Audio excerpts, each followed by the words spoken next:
reading between the lines of what they had to say to figure out what exactly is going on. We'll do the final. It'll be a sad morning at about 7 to 7:10. The final Chop Talk of the season it's all over. The Braves are coming home to Atlanta. We'll put it to bed now. No Game 3. Game 3 would have been in San Diego anyway, and it felt like the Braves last night looked around at one point and was just like, we've given it our all. We extended our postseason streak of getting there. That was the goal, and now let's gear up for the offseason. There's some AAA player who's like, man, I got the playoff bonus. Yeah. I got it. I got the roster bonus. Thank you for getting us here for 2 more games. I needed those game checks. Braves tacked on 2 in the 8th to make it look to give themselves a chance in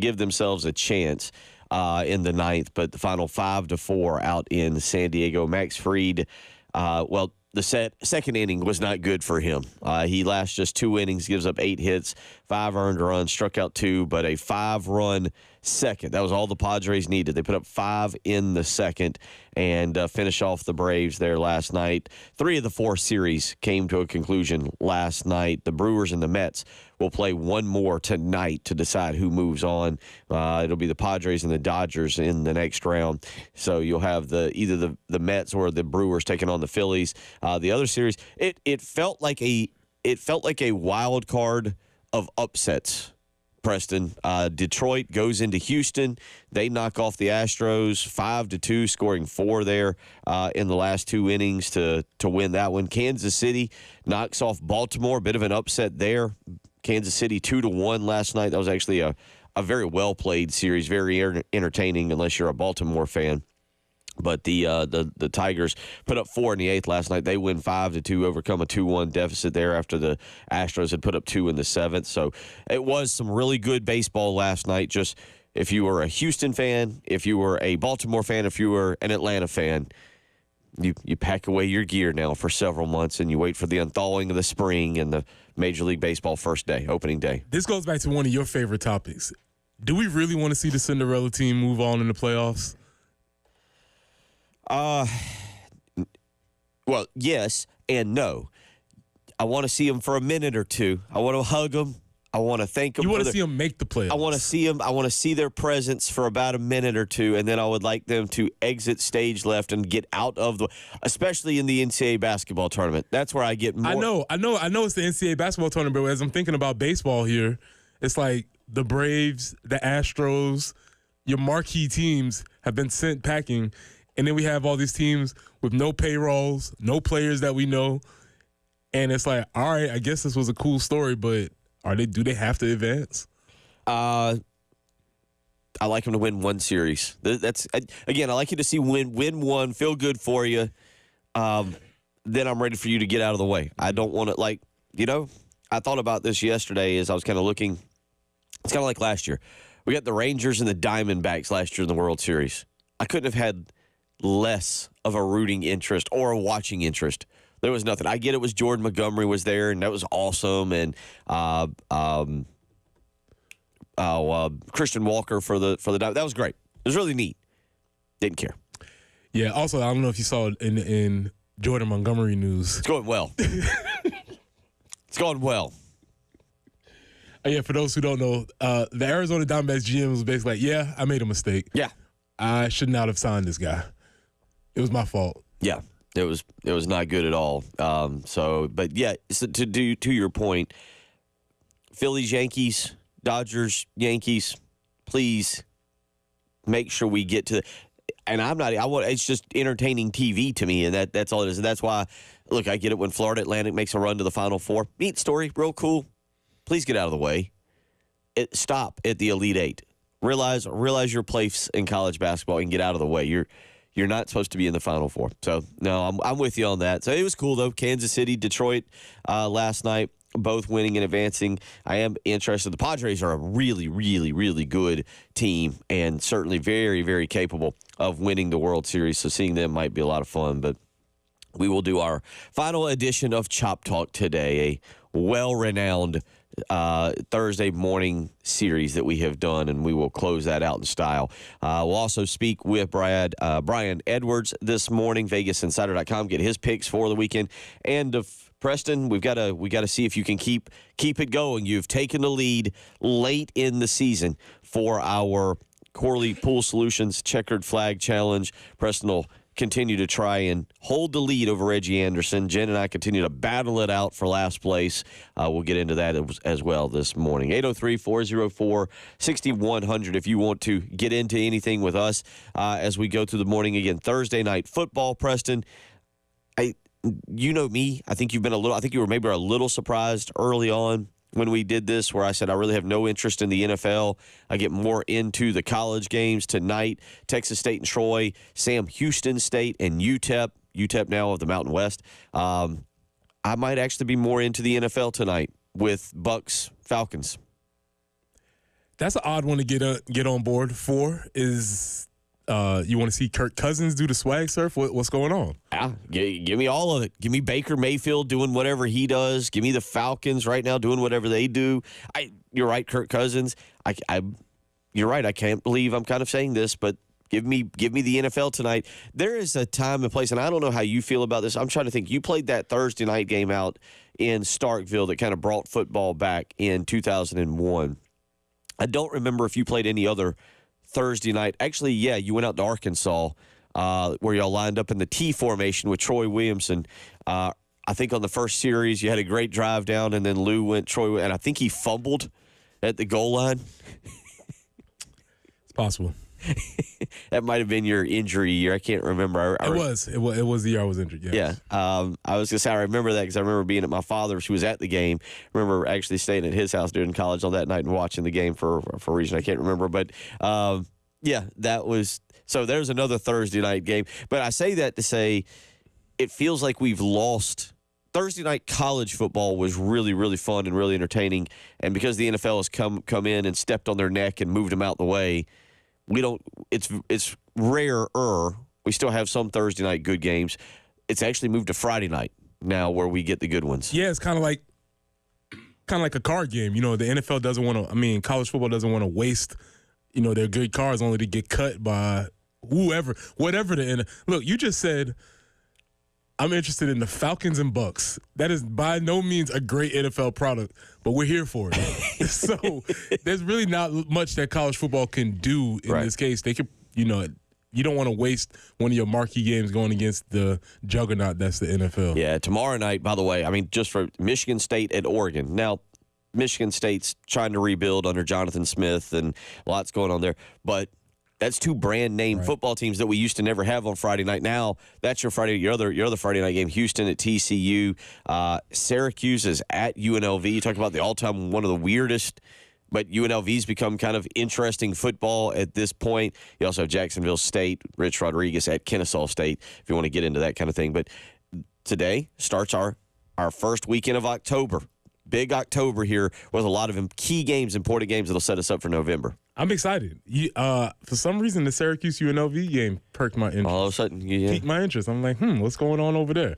Well, maybe we'll talk a little bit more about that tomorrow. But yeah, all right.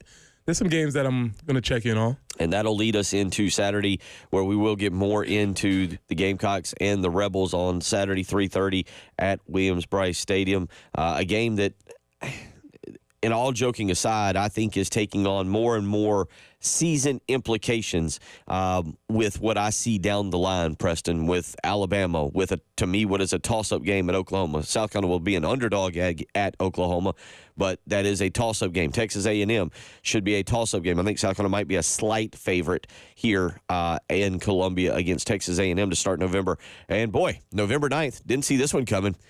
You got to go to Vanderbilt. And kind of like, oh, boy, let's keep an eye on that game later on down. So you see what's coming. That's why I think this game takes on some serious implications, and we'll get to that. 803-404-6100 will continue on. Are we all questionable? Preston's going to propose some injury reports for your job. Dow Loggins is going to talk. Clayton White's going to talk. We got a lot to do in only 1 hour to get it all started. Then we'll do 2 hours. Then we'll do 3, and we'll get you through the whole morning here. You're listening to Bill Gunner, Preston Thorne, Jen Jensen. It's the early game.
Starting off the morning very nicely. We don't really see any accidents.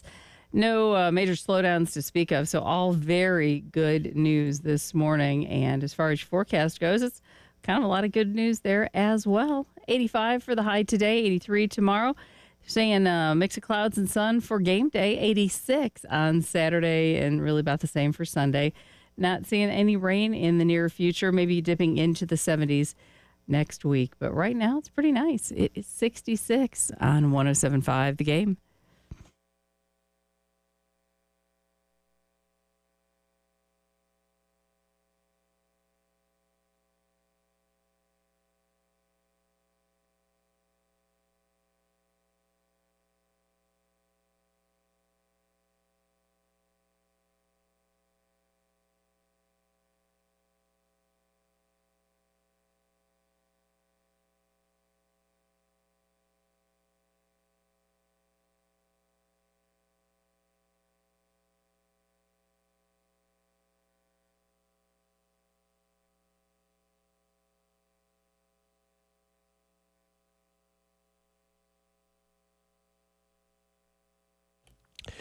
.618 as we get you up and at 'em here on a Thursday morning. Reminder tonight, 6 p.m., Carolina Calls with Shane Beamer and Todd Ellis. You can hear that right here on 107.5 The Game and on 100.3 The Game in Myrtle Beach. So make sure you tune in tonight. It'll be kind of our final hearing from Shane Beamer, who I'm sure, Preston, he will address the injury reports and let us know exactly what is happening and how we expect to see everybody play. As Preston has asked the question this morning, should we have injury reports for your job? Yeah. Just let everybody know when you're walking in, just be like, hey, man, I'm questionable today. Just so we all know what's going on, just so we all can understand, like, hey. I think you have to, no, I think you got that wrong. I think you have to send in your injury report an hour before you arrive at work. Because when you arrive, you've shown, okay, I'm here, I'm active. But hey, boss, I'm questionable today. I may or may not show up. I don't know. I'm probable. Good chance I'm going to show up. Well, I mean, according to Shane, like, you might show up, but how much are we going to get out of you today? Are you focused? Do you have some other things happening? 80%, yeah, 50%? What's going on? Like, can I expect that report that you were supposed to turn in last week? Right. Maybe. I don't know. I think once you're at work, you're in the game. Oh, like, yeah, but if you make it there, yeah. Yeah, well, you're in there. You might be dinged up when you're in there. I'm pretty sure with us, we can't really do that hour before thing. At least it doesn't go over nearly as well if you're making a 4 a.m. phone call. It's true. I've done it once, and the person we report to is a heavy sleeper, as it appears. Mm-hmm. And when you try to contact him, and plus, for us three, there's almost no backup. Right. The backup. There is no Robbie Ashford. The backup is questionable. So CBS Sports Radio. Yeah, that's pretty much. Well, so I mean, it's for people that legitimately know me, like, it's a minor miracle, Jen, that we've done this for 8 years, and I think only once have I overslept, maybe twice. Mm-hmm. Maybe twice. I think there was a time during COVID where I overslept and had to run downstairs, but it really is a minor miracle. And I'll give you an example of this. I woke up last Saturday morning after the hurricane and after everything. I was very discombobulated, and I woke up at 5:30 last Saturday morning, jumped out of bed, and started getting ready for work before Lauren had to say, "Hey, idiot, it's Saturday." Nope. That's funny. I would have let you go to work, you know. Well, she said she was so annoyed by me trying to get ready and brush teeth, and that she was like, I put a stop to it very quickly. Like, she was like, I didn't want to be annoyed for 15 minutes, you fumbling around trying to get dressed. She was like, I just nipped it in the bud right there. But yeah, last Saturday, I was so discombobulated, I jumped up, was like, I'm late, it's 5:30, I'm not going to make it. Almost called one of y'all instantly to be like, hey. Oh, then we'd have been annoyed, so. Yeah. Good thing you didn't pass that on. You're right. 803-404-6100. Send us, a lot of you at 622. A lot of you have not gone to work. Text us, 803-404-6100. How are you today? Are you probable? Send in your injury report today. What's going on? 100% probable? Are you doing more than you did yesterday? What's going on? So send in the injury report, 803-404-6100. How are you today? Real quick, Eddie weighs in. He says, good morning. I'm wondering why Tree Babalati is not on the depth chart, not on the injury report, and no reporters ask about him. Is he sitting out, injured, or what? We brought this up last week, and because he didn't play in the Akron game. He didn't get any snaps. You're right, he's not on the injury report. He's not on the injury report, but he's not listed as he's not playing. We don't know, and he says, why aren't reporters asking? It's a good question, too. I think that's a great question, and it's something worth paying attention to. Somebody, I don't know if I want to deputize any of the reporters, but it's something that's worth asking, considering the climate of college football, and also considering where his season has gone. I think, to me, surprisingly at least, he may be redshirting. That's the only thing I can assume. That's why I'm saying, considering the climate of college football, you talked about Texas State, you talked about UNLV, you're talking about this idea. I think that's a question that should be asked. We'll try and dig more into that. That is a legit question. Sativa weighs in. I guess at his office. We used to write on a dry erase board when we came in how many hours of sleep we had to let each other know how we were going to be operating that day. I like it. 803-404-6100. Dow Loggins speaking yesterday. One of the things he talked about was correcting sack issues. That is something that South Carolina has to fix going into this week and moving forward with this month. But, Bill, it's not just – it's sack issues is a understatement. As of right now, South Carolina is 126th in college football, 126 out of 134. So saying that they have some minor issues is not the whole truth. So let's hear. Here's what Dow Loggins said yesterday about correcting sack issues. Yeah, most of them are coming up on third down. I think we have 16. I think 10 of the 16 are on third down. And you go back and you watch them all and you figure out why. And you start with a scheme, and then you start going to each individual position, whether it be offensive line, tight ends, running backs, quarterbacks, are they holding it too long? Or wide receivers not getting open, or we putting them in the right situation as a coaching staff. So you evaluate all that and you work to correct it. Today was our third down day, so we got a good work at it today. What do you take away from what he's? Nothing. He didn't answer the question because everything's all connected. So if all your sacks are coming in on third down, that means you're not being successful on your early downs because now you're having to drop back and pass, and the teams can line up and tee off on you. And so it's a whole thing as far as the offense is concerned, which leads into the second stat that I have. They're 126th in sacks allowed, but then they're 125th in tackles for loss allowed. So they are struggling in those different places in offense, and I think that some of the deficiencies in the offense have been covered up by some of the explosive plays that they've had. And so when you start comparing all of the other numbers, the offense is like middle of the pack, but they're really aided by some of those huge plays that they had against LSU, even against Kentucky, et cetera, et cetera. Akron. So I do think that's – and also to put that in forward, this statistic makes sense now that they're 118th in third down conversions in the NCAA. So I say all that to say they are struggling in that aspect. As you read that and you think about first and second down, and what Dow said is an interesting statistic of what he thinks. By the way, it wasn't confirmation. He said 10 of the 16 sacks have come on third down. Is that completely on the offensive line there, or is that on issues prior where you're like, well, the offensive line in this day and age, defensive linemen are freaks of nature. Absolute freaks of nature to run as fast as they are, to be as big and physical and the size. I mean, even since you played, it's evolved. That position, that defensive end position in particular, has evolved. Defenses have evolved. Do you put as much of that now on scheme for pass blocking, or say, no, they're just putting themselves in bad positions and the offensive line is having a hard time dealing with it? I think it's a little bit more of the second one as I'm looking at the positions that they're putting themselves in, because say if you put Josiah Thompson or Casey Henry in a situation where you have a defensive end that now knows I have my full toolbox of different pass rush techniques and use, and I can spin and we can do all these different stunts and all that stuff. That's very difficult for our offensive linemen to be able to work against consistently. So I think it's more the second one. Well, we'll continue talking about that. We'll get into some Clayton White as well. And we need your injury report this morning as you head to work. How are you feeling? 803-404-6100. Texter says, just got to Orangeburg area for work. I'm playing through my injury today.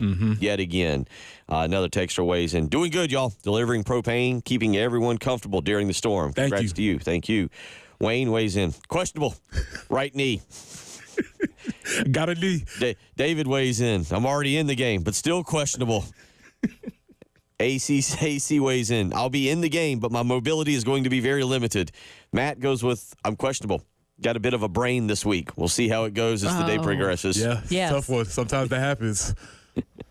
He says, I did more at work yesterday than I did Tuesday and did more Tuesday than I did Monday. Good job. Good job there. That's good. Matt, way to stay in it. And Gene says, on the way to work, not feeling it. 70%, 80% if I find the motivation.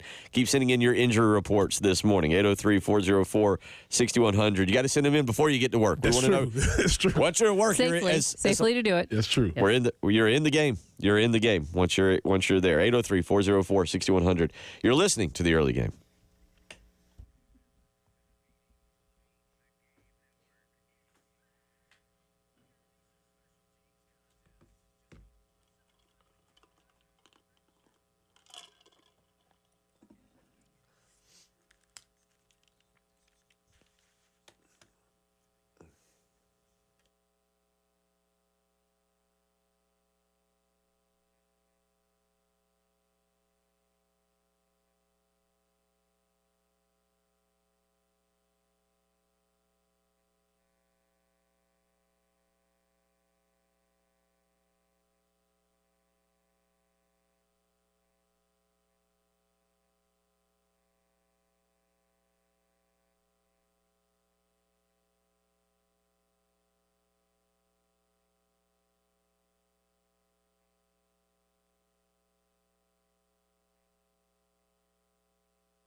Okay, a couple accidents out there that we should make you aware of to hopefully let you avoid. Alpine Road near I-20.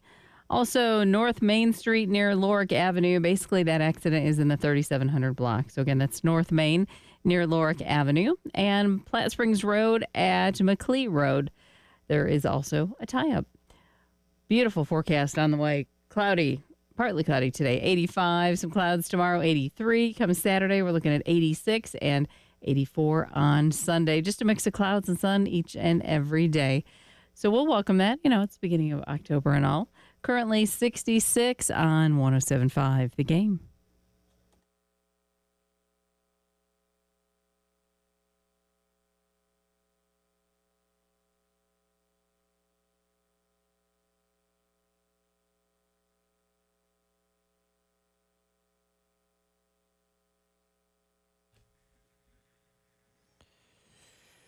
$6:34 as we get you up. A reminder, there are only a few craft beer cards left, and you can purchase one of them. Just need to go to 1075thegame.com and click on Sweet Deals. It's 12 different craft beer locations, $30 at each brewery. It's a $360 value, and you can purchase it for just $79. So go to 1075thegame.com, purchase your craft beer card today. Again, just a few left. Go to 1075thegame.com and click on Sweet Deals to do that. 803-404-6100. We'll get to some Clayton White. A couple of y'all are struggling a little bit from what I can see. We're having some issues here. Ronnie weighs in. We're still without power. Thoughts and prayers to you, Ronnie. But he says playing with a concussion. Shane weighs in. Today is feeling like a game-time decision. Caffeine supplements to get body going. We'll see what happens. Tomorrow is off, so might push through the pain. Good job. That's a good one. I do like that. You know, you gotta get yourself the caffeine in the system, and then we see where it is. Ernest weighs in. 50% high brain sprain concussion with neck stinger. Keep fighting through it, guys. Keep fighting through it. Michael weighs in. Good morning. Also, with that being said, 50% concussion, brain sprain, probable. Probable. That's probable. That's a probable? No, it's questionable. Questionable. Oh, yeah. Probable is 75. Questionable is 50. Questionable. Doubtful is 25. Gotcha. That's legitimately what it is, actually. And then Michael weighs in. Good morning, team. Currently sitting in my job's parking lot listening to the broadcast. I'm questionable at best, but not above calling out. I love this thought. Not above calling out from the parking lot. Apparently, there's no windows to see the vehicle. There's nothing like sitting in the parking lot and just praying that you find the strength from somewhere. We'll write you a note. Like, if you need that, we'll write you a note. Get you out of work. Now that I read that out loud, I hope his boss or someone is not listening. That's why we didn't read his last name. 803-404-6100. Clayton White speaking yesterday. And anytime Clayton White gives an opening statement, it's always entertaining. Let's hear the opening statement from defensive coordinator Clayton White yesterday. Good afternoon. Hope you guys are great. Glad to be here again. Obviously, another opportunity for the Gamecocks to come home here in Williams-Brice and take on, obviously, one of the top football teams in the country. We're excited for it. Another sellout. So our guys are, been going through the process of readiness and making sure that we are ready to rock and roll. Last week was a bye week or a bye couple of days, as you want to call it. Depends on your process, but obviously I got to stay here and got some work in and had a couple of days off ready to rock and roll. I figured it out. we need to figure out if Clayton is an actual person or is he just a chat GPT bot? Is he just AI that just types in what should the defensive coordinator at an SEC school say at the beginning of a press conference? Good afternoon, guys. Because the weird part that always throws me off is it says, time for the Gamecocks to come. I'm like, that's you, right? That is the team you coach, right? Right? Is it? He's warming up to join Todd Ellis in the booth. Always enjoy hearing from. Shout out to you, Coach. I always enjoy hearing from him. My line of thinking with this game is South Carolina's got to make what I think Kentucky did and what I think South Carolina has to do is make Ole Miss earn it. They're going to get some yards. They're going to get some points. What Kentucky did, Preston, was basically not give up the big play. Ole Miss's first touchdown came off of a big play. Jen, let's play this. This is number 15. This is giving up big pass plays, which I think is the focal point of the defense on Saturday, not allowing Trey Harris or any other wide receiver for Mississippi to get deep and make a big play. Here's what he had to say about giving up big pass plays. Yes, obviously them catching it and us not knocking it down is the one. But nah, just being funny. I'm sorry, but I would say obviously a couple of times. One time against ODU, it was a play that we didn't get to play in fast enough. I didn't get to play in fast enough, and we got confused. Kentucky had a nice 42-yard play on OD. To me, it's just coming down and getting those reps. Beginning of the year, we got to do a good job of really staying on top and playing the ball, and obviously once again the pressure and the coverage go hand in hand. I feel like he had a lot of caffeine before he's ready to go. Here's the thing with Mississippi's offense is that they run a tempo style offense, and they're trying to apply pressure by using the running game. They are very efficient in the running game. They run the ball very well. You don't tend to think of Old Lane being a running.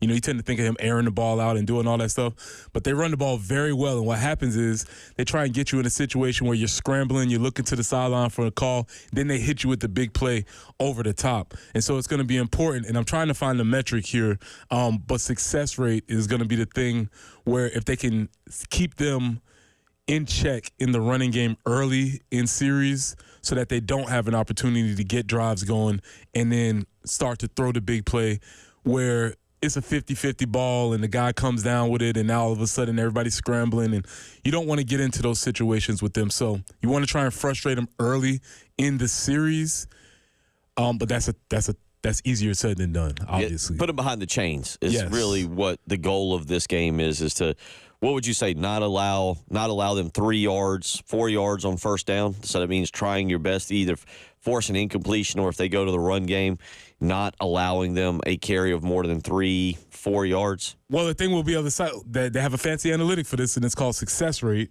And we won't be able to figure out what it is till after the game, but it's 50% of the yards needed on first down, 60% of the ones needed on second down, and then third down conversions, 100%. And so I think that's going to be a telling statistic. If they have, if they're keeping them to less than 2nd and 5, or more than 2nd and 5, I guess. If they're keeping them to second and 5 and greater, they'll probably have a better chance of being successful. That seems obvious if you've watched football. That makes a lot of sense. But with Mississippi State, the way they run the ball early in drives, that's going to be key for success for the defense. 803-404-6100. Nate weighs in. Currently dealing with a nagging newborn. Black coffee IV currently, but probably at 75%. That can put you down. I get it. I'm with you. Hey, I am curious. What do you think that the injury report would be for, like, Shane Beamer? Like, do you ever think he sits out in the parking lot and says, I don't have it today. I'm 50%. I mean, because those coaches and stuff, I can point to some specific games where he probably sat there after on a Monday morning and just looked at that practice facility. He's like, is he sitting in the car going, I've got an everything. Not just a knee, not just a foot. I've got an everything. And the easy route is to go, well, yeah, he makes a lot of money, but it doesn't matter. He's still working He's still working, and you're like, oh my gosh, yeah. Today, or he, one of those days he gets a random call from a player or something. He's like, oh my God, not again. Yeah. Or he gets a random call from Lane Kiffin. Random call from Lane. He's like, I don't want to hear this, man. Ray Tanner's blowing up his phone. You got Hunter busting his butt. Like, dude, you lost the game. I don't have it today. That's a good question. Yeah. That's a great question. Shane, what's your percentage? 803-404-6100. I can tell you. Yeah. Well, because tomorrow he takes his kids to school. If we know that with his routine. We know that. So tomorrow, yeah, we need his kids to be listening and to have one of them call in and say, Dad's 50% today. We can tell. Yeah, we can tell. That's the one. Also, when they walk in, he's like, he ain't got it today.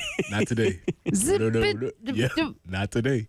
Harry weighs in and says, physically, I'm 100%, but mentally, my wife says I'm questionable. Oh, my husband says that a lot. Yeah. Glad there's an agreement on that one. Oh, yeah. 80 First to admit it. It's because the people around me make me crazy. 803-404-6100 is how you can win. I will read this one because our good buddy who weighs in from everywhere, and this morning he's in Ohio, Rooster P, says, I'll say this in my way. He says, I'm and my wife are playing, but I have some injured teammates, family, and friends who are injured in the upstate, and wife's family in western North Carolina. But we're a team. We will not quit on each other. And in the words of Henry Jensen, be tough. Stay up. Stay up. That's right. It's going to be a long haul for sure, but stay up. 803-404-6100, how you can weigh in if you want to do so. This morning we'll come back. We'll listen to a few more clips from Dow Loggins and Clayton White, pick out a few more. Sounds like Coach White yesterday was in particularly fired up and ready to face Mississippi this weekend. We'll let you hear a little bit more about it from him. You're listening to the early game.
6:48 as we get you up and get you going to get a reminder. Lawyer Lisa Special Teams Contest is back. If South Carolina scores a special teams touchdown on Saturday, someone can win $500. That someone could be you. All you got to do is go to 1075thegame.com and register. Go on over. Doesn't matter where you're listening or where you live. You can register, and you just need to register once. Once you get registered, you're in the system.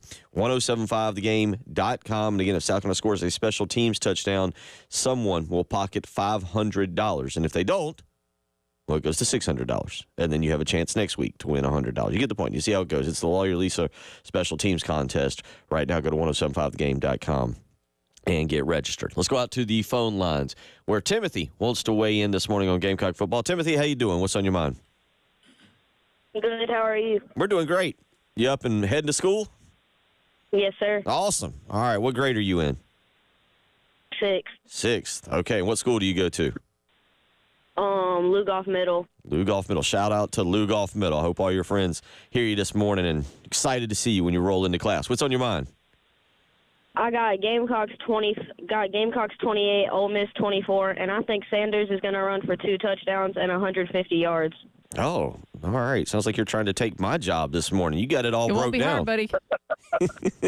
That's an excellent prediction. What do you got, Preston? I just want to check the yards again. I'm going to write this down, Tim, because you're not old enough. You are old enough, and we believe in accountability. So we will be coming back to you on Monday.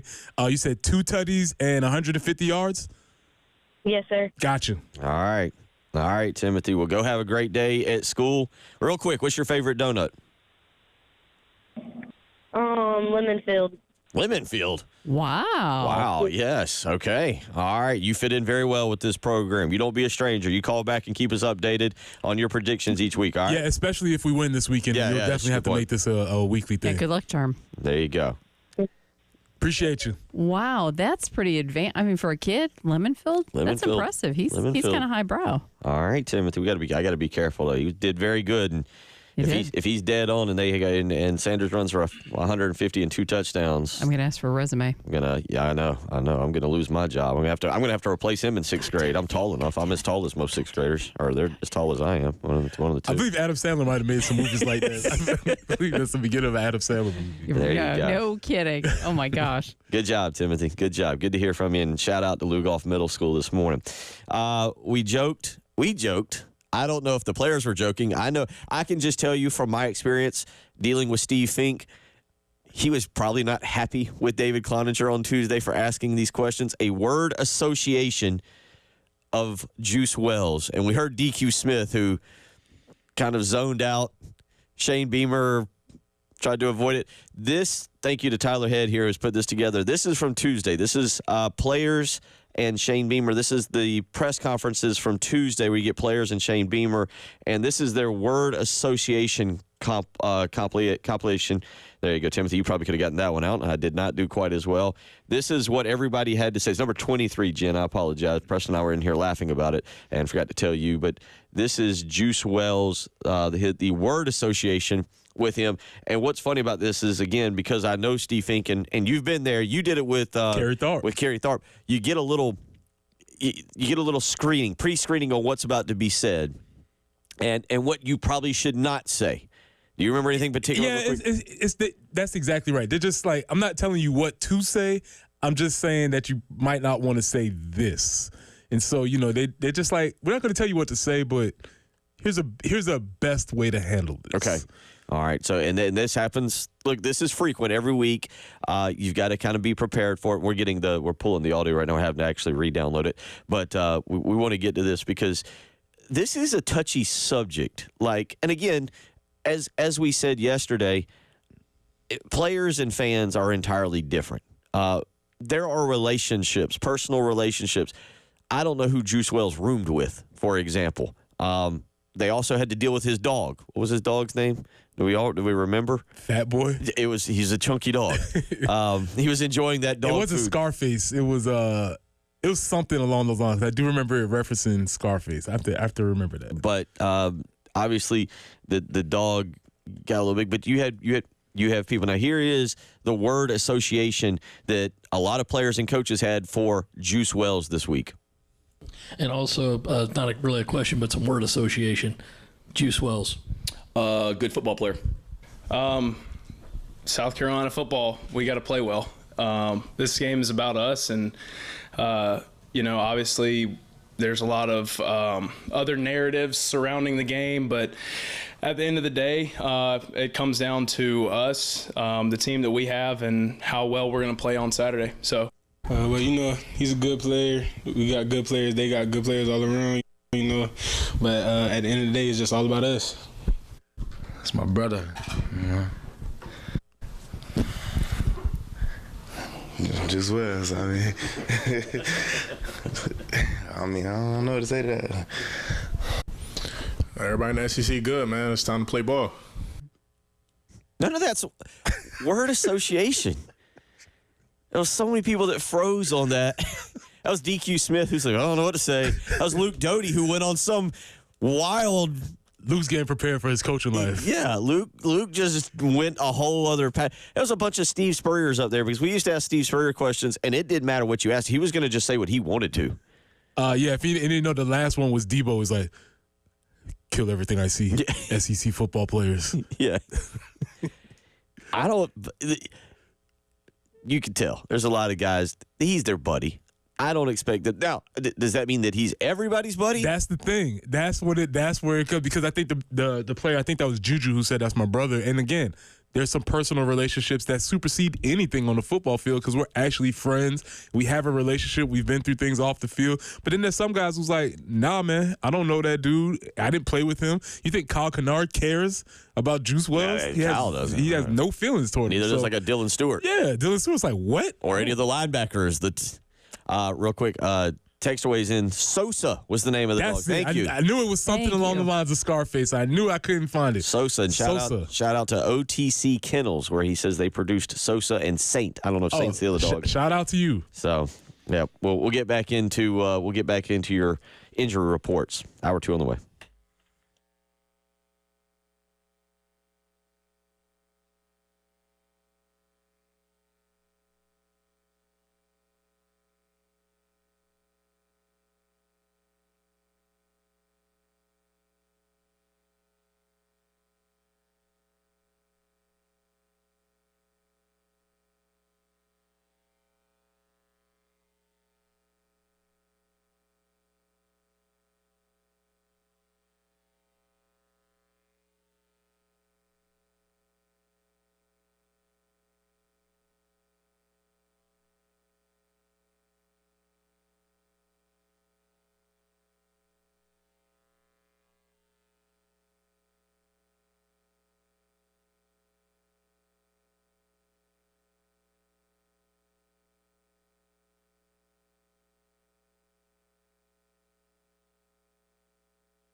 Alpine Road at I-20, we do have a report of an accident there.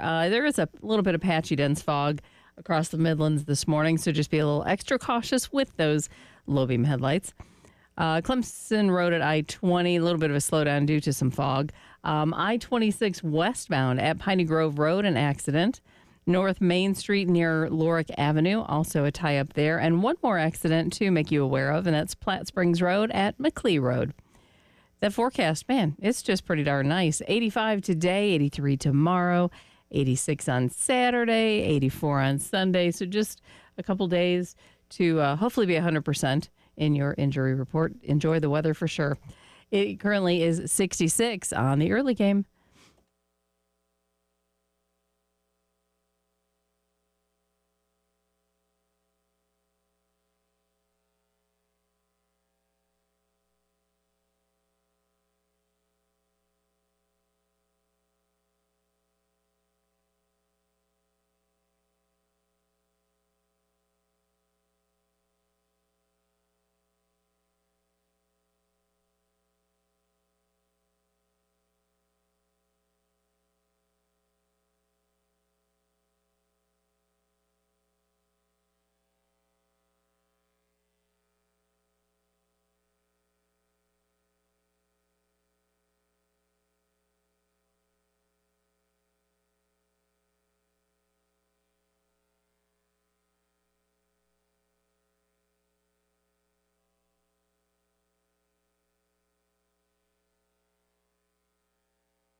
Up and Adam, 7 a.m. on your Thursday morning, getting you ready. We got a big weekend of sports coming up. College football gets going tonight. NFL football gets going tonight.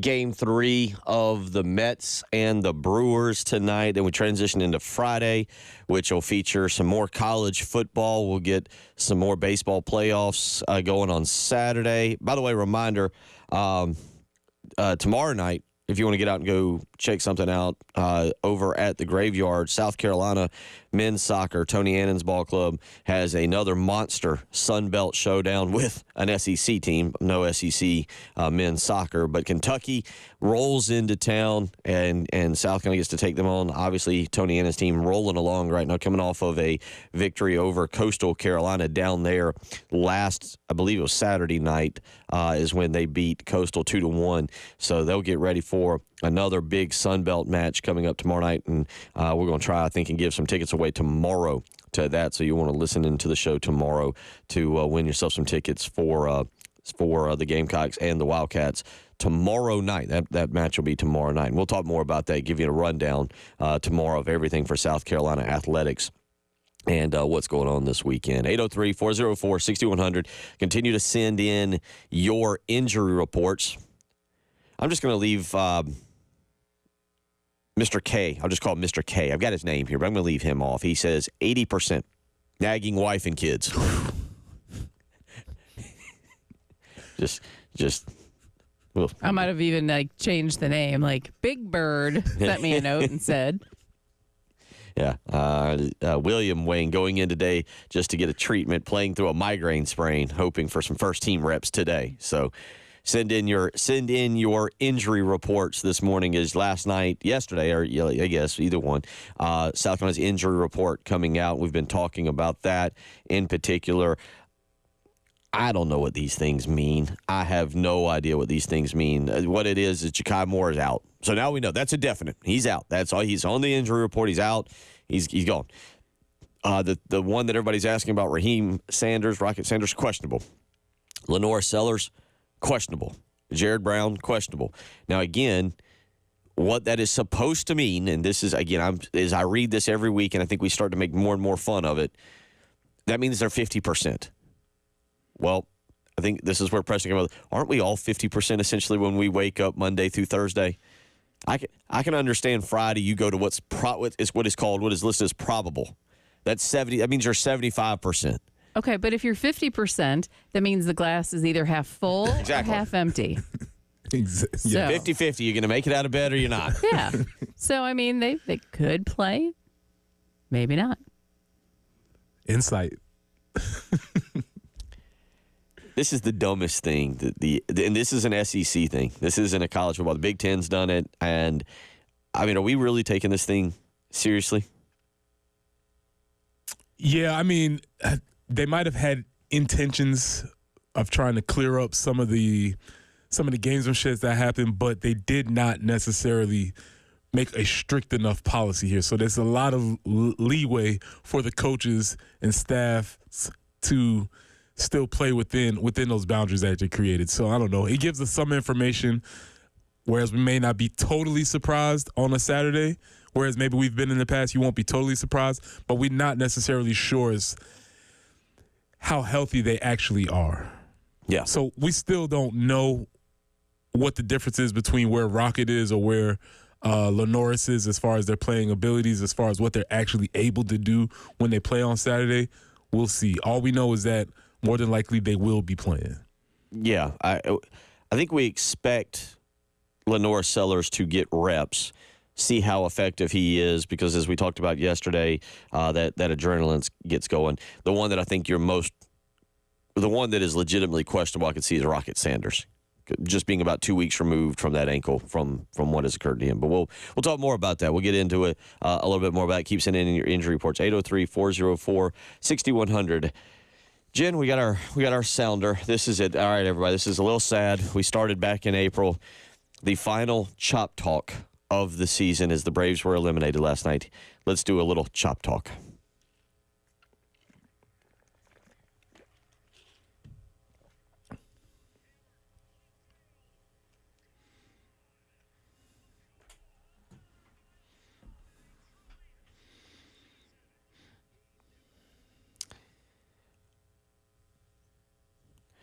Well, that's the last time we'll play. Well, maybe one more time as we wrap up this segment. But that was it last night, 5-4. The Braves fall. They are swept 2-0 by the Padres. If they had have won, if they had have scored 2 runs in the ninth and pulled off a victory, they would have had a Game 3 tonight in San Diego. It doesn't happen. Max Fried last night bopped around in the second inning, gives up 5 runs. Just didn't have his stuff last night, and you needed that from the 30-year-old who will be 31. He finishes he'll be 31 in January. Yeah, so he'll be 31 for next season. He finishes the season 11-10, 3.25 ERA. But Preston, it was the guy who wasn't there that I think is the story. Chris Sale, just that was the way to conclude the season for the Braves. Poetic. If the season could not have ended in a more fitting way than the guy that we're counting on to come in here and try and get us a game pops up with back spasms. In between games, by the way. In between games, right. So he's not even on the roster. I was hoping it was a conspiracy. I hope they were trying to save him in some sort of way. No, it was actual injuries, and you probably should have known that if you've been listening to Chop Talk all year, because this started, as I was reading, the first game, Sean Murphy had strained his obliques. He's out. And then it just went on from there. Spencer Strider, Ronald Acuna, anybody else who played, they got hurt this year. Austin Riley got hurt.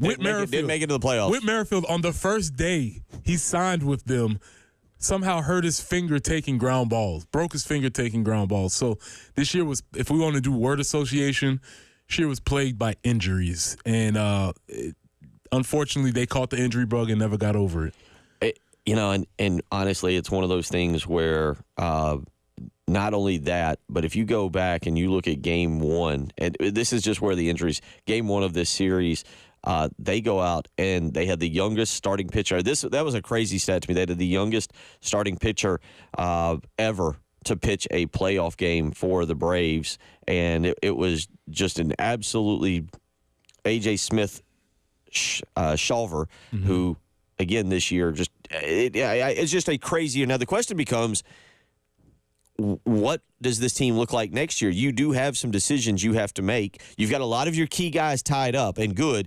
Chris Sale is the guy last year that is on the clock, I guess you would say.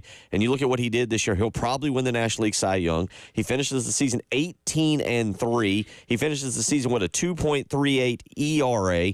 you look at 29 games started, and if you could match him, if you get Spencer Strider back, if you get a good Max Fried this year, again, as I mentioned, was only 11-10. Charlie Morton was 8-10.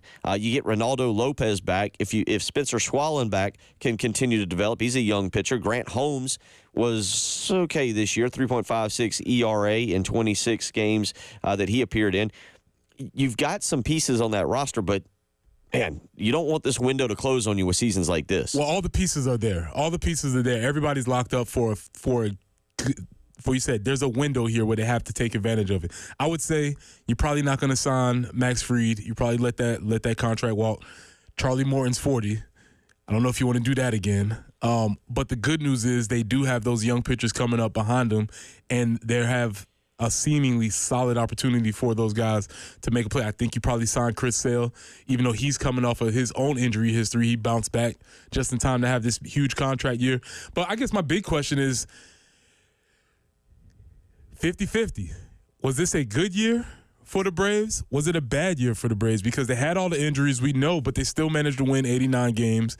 They still managed to make the playoffs, even though they got eliminated in the first round again. As I saw a statistic, 6 consecutive years now. I don't know what you do with that because you're making the playoffs, but you're not advancing in the playoffs. So what does that mean? I don't know. That's hard to figure out. Also, as I'm reading this article on CBS Sports, Matt Olson, Ozzie Albies, and Sean Murphy both had their worst years, their bottom 2 career years as far as offensively. So even though they had all of those injuries, guys that you were counting on to play well didn't play well. They still won 89 games, and they still had opportunities to advance. So I say all that to say I don't know whether that's good news or bad news if you're a Braves fan. I need to verify this because the website I'm looking at has Chris Sale.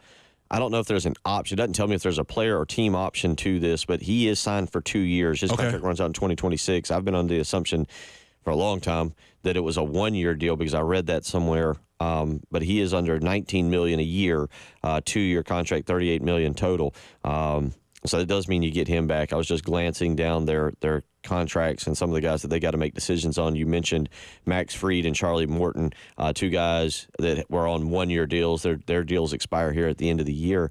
It was a bad year. Even guys that stayed healthy did not perform the way you wanted them to. Right. Matt Olson, Matt Olson batted 270. Matt Olson on the season batted 247. He ended up with 29 home runs and 98 RBIs. I think that's average for him. That's not what you. It's not bad, but it's not what you signed him for. Look, outside of Marcell Ozuna is the only one with consistent playing time that batted over 300 this year. And really, after that, Olson's the next best. I'm trying to go through here and say, all right, here's who had a good year. And I'm really not coming across anybody, maybe I'm wrong, 803-404-6100, that you would say had a particularly good year. I'm trying to go through this and say, all right, no, that guy had. Ozzie Albies batted on the season 251. He wasn't good. On the season. He didn't perform very well. You look at it, Austin Riley, I know prior injury, was batting 256 on the season. Michael Harris was batting 264. Those aren't awful numbers, like ridiculously bad. Like, who was it I just saw that? Orlando Arcia batted 218. Yeah, that's terrible. who I was looking for that was bad. So I guess that's my point. Like, you got a lot of guys who weren't awful. I also wouldn't say they were good. They weren't. Yeah, they weren't. And so, again, I bring this back to, did Brian Snitker actually do a really good job this year managing this team to get them to 89 wins? Because you talk about the injuries, you talk about the underperformance of these key players, and yet and still they were in the conversation and they advanced. It's not something that you get a trophy for. It's not something that you write home about. But I imagine when Brian's finished as a manager, he'll probably look back on this year and probably I think he could actually be proud of the job that he did this year with this particular team. You're probably right on that. But it doesn't mean it was a good year because the expectations for this team are World Series or nothing. And so that's the quandary that they're in. And those are going to be the same expectations for the team next year. I don't know if this is a good I don't know how to read this stat. I'm just going to give it to you. We talk about the injuries. The Braves had 7 guys play more than 100 games. The difference on that is Marcell Ozuna, Matt Olson are the only 2 guys that played 162. Kudos to those guys, by the way, for playing the entire season. Arcia played 157 games. After that, the next one is 131. Austin Riley played 110. Michael Harris played at 110, and Adam Duvall played 104. I don't know. I'm now interested. I want to go back as we're kind of spitballing here and kind of just finishing up the season here.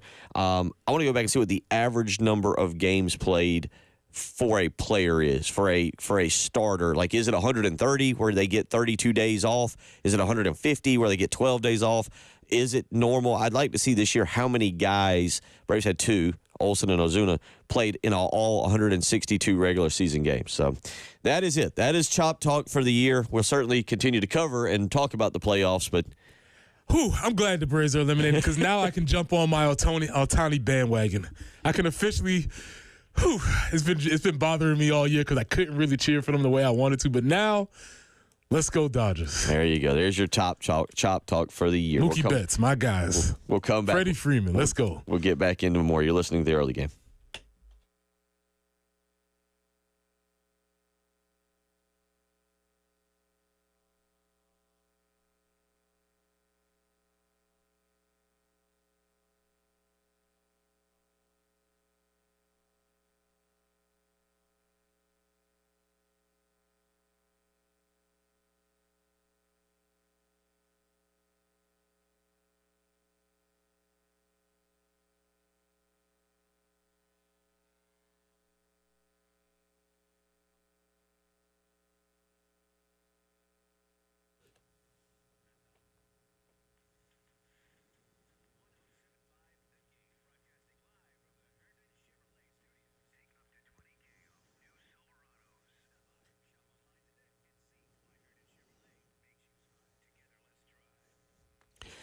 Bill Gunner for Zerorez Carpet and Air Duct Cleaning. As we are into the month of October, that means Halloween. That means scary, spooky stuff. But there is nothing scarier than when your pet leaves behind a mark, a spot, an incident, if you will, on your carpet. Now you got to clean that up. But you know what? Some of those stains simply can't be removed by you. You need to call Zerorez Carpet and Air Duct Cleaning with their powerful ZR water technology, scientifically proven to get your carpets, your rugs, your tile, your upholstery, everything insanely clean and keep it cleaner longer. And right now, they've got an incredible deal, or as they say, a spooktacular savings taking place. Mention me, Bill Gunner at 107.5 The Game, and get 3 rooms of carpet clean for just $129. You can give them a phone call online appointment, 803-262-4020, or you can book online. ZerorezColumbia.com is the way to do that. Again, mention me, Bill Gunner at 107.5 The Game, and get 3 rooms of carpet clean for just $129. Zerorez, spell it backwards or forwards, is the right way to clean.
Alpine Road near I-20, there's still an accident they're working. I-26 westbound at Piney Grove Road, also a tie-up. North Main Street near Lorick Avenue, we have a report of an accident there. And one more to make you aware of, and that's Broad River Road at I-20. Forecast looks great, really mid to, mid upper 80s for the next several days. 85 today, 83 tomorrow, 86 on Saturday. A perfect day for tailgating and for football. Right now, 66 on the early game.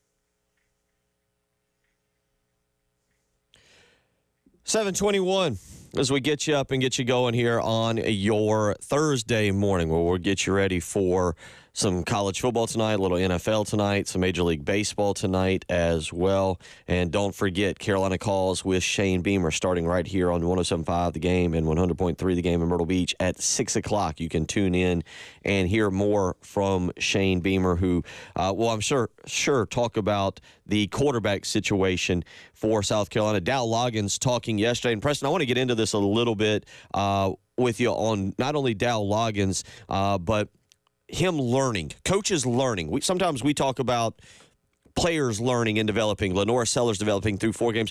Let's play a couple of these. I tell you what, Jen, I gave you number 4. I'm sorry. Let's play number 2. This is Dow Loggins talking about improvement after 4 games. Here's what he had to say yesterday.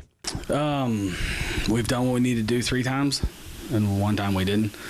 And our goal is to score more points than the opponent. No, I'm not a stat guy. I don't care about stats. I don't look at stats. I don't know anything other than that. I think that there's been areas I think we played to our strengths as an offense. We're running the ball better than we did in the past here, and it's because of the players we have. I also think it helps when you have 2 athletic quarterbacks. There's definitely areas of improvement, but all of our focus right now is on Ole Miss and making sure that we continue to play to our players' strengths.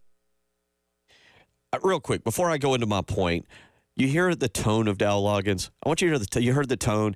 I now listen to the tone of Clayton White here.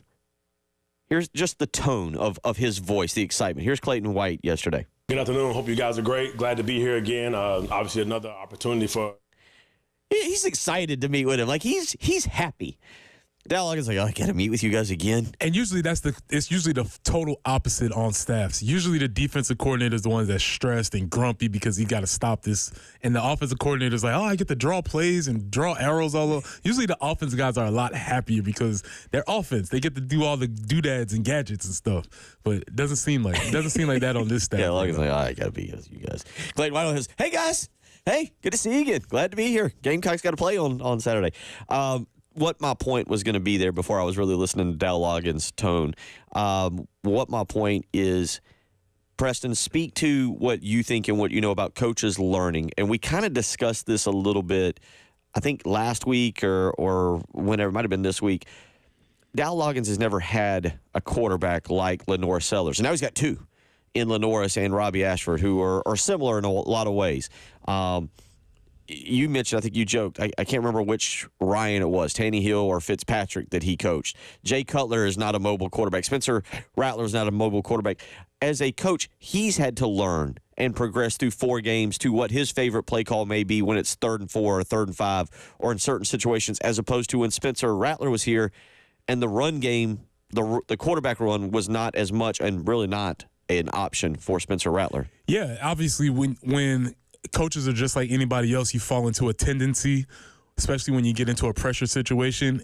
And if you're not used to having that piece of that tool that you can use in your toolbox, you're not going to reach for it. So Dow might be looking around and being like, oh, I didn't know that I could use this. Or maybe he's seen other people do it, but he's just never been comfortable enough to call some of these plays and do some of these things. And I think it might take him as a coach a couple of games, or it's taken him a couple of games to figure out, oh, there are some other options that I can use as far as the quarterback is concerned, whether that be with the run game or the rollout or whatever the case is. Having a mobile quarterback, he's figuring out how to use that for himself. And he's also, I guess you would say, in this situation, and tell you what, let's listen to him. He's going to talk about the quarterback. He talked about the quarterbacks yesterday.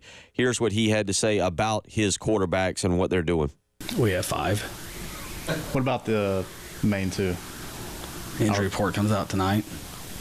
Is that correct? Yes. Oh, I like all 5 of them. I think I was proud of the way Robbie came in and played. I'm busting your chops. I'm sorry. That's all right. I was happy the way Robbie played against Akron. He did a nice job. Played to his strengths. Was calm. He's obviously been well coached with the places he's been at Oregon and Auburn, and came here. He's a guy we have a lot of confidence in, and he did his job. And I was really pleased up the half outside of fumble with the way Lenoris was playing. So I'm excited about the 2 that are playing right now. He's also, in a way, having to learn what his quarterbacks are good at and what they're still struggling with, right?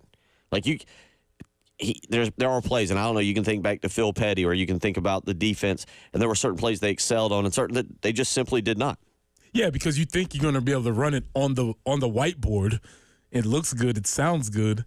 And then when they get out on the field and you see them actually execute it, it doesn't work. And so a lot of times what coaching is taking away things that you thought would work, and you look at it and you say, it's just not going to work. Even though technically it should work, we have the numbers that we want. We have everything that we need, but it's just not working. And you have to have the courage as a coach to say, you know what, we're just not going to run that play. We're going to do things that we are able to do. And it seems like, as I said last week, I thought the Akron game plan was Dow's best game plan.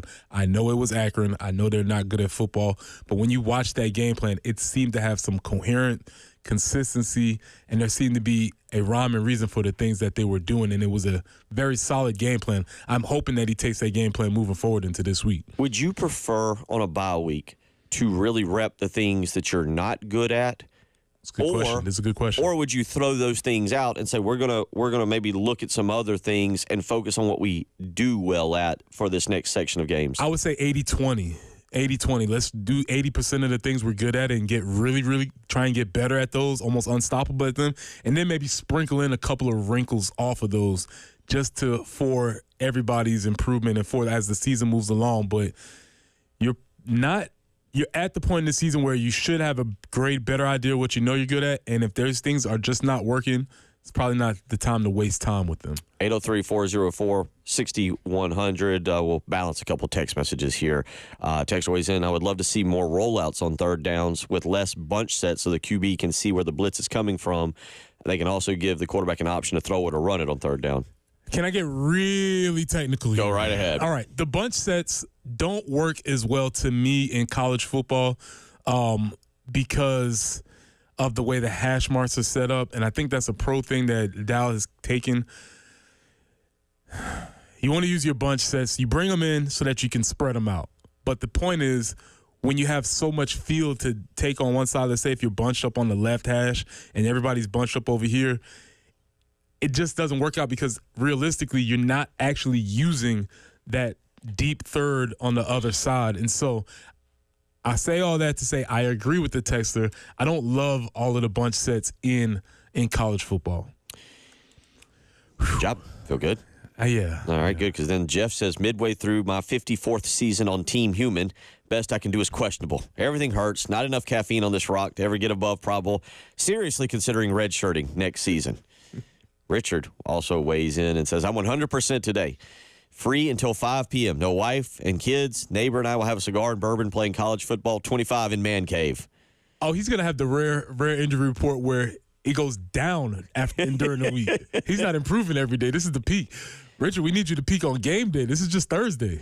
He also says, I'll have to ignore at least 3 texts from the wife asking what I'm doing so I don't have to pick up kids early from after school care. Attaboy. Good job. Way to hang in there. 803-404-6100. Keep sending in your injury reports. It's the early game.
Alpine Road at I-20 still a little bit of a slowdown there due to an earlier tie-up.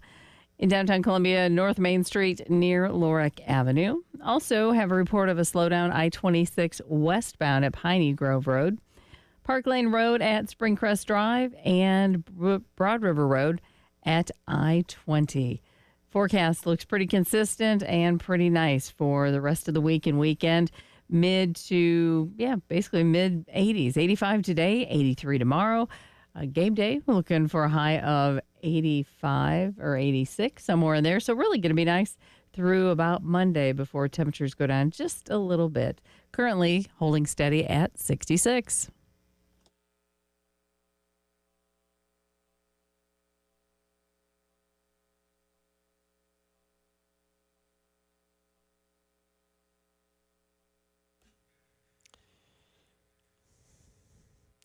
Reminder, 107.5 The Game, or our crew, we are out and about this week. Today, from 9 to noon, we'll have the 9 to noon crowd, Tyler, Chris, and Wes, taking over Gold Line Framing over in West Columbia. You can get by and see them, so go by. That's 9 to noon today at Gold Line Framing in West Columbia. And then tomorrow, go and throw something like a rotten tomato or something at Jay Phillips. I saw him yesterday, and Jay's just, all about himself, just all about himself. I'm sorry. Wait, time out. What? He was in a rush. We were shooting our cocktail hour show. It was all about him, And I just, that guy is a diva. Were you standing somewhere and looking in a mirror? I was looking at Jay Phillips.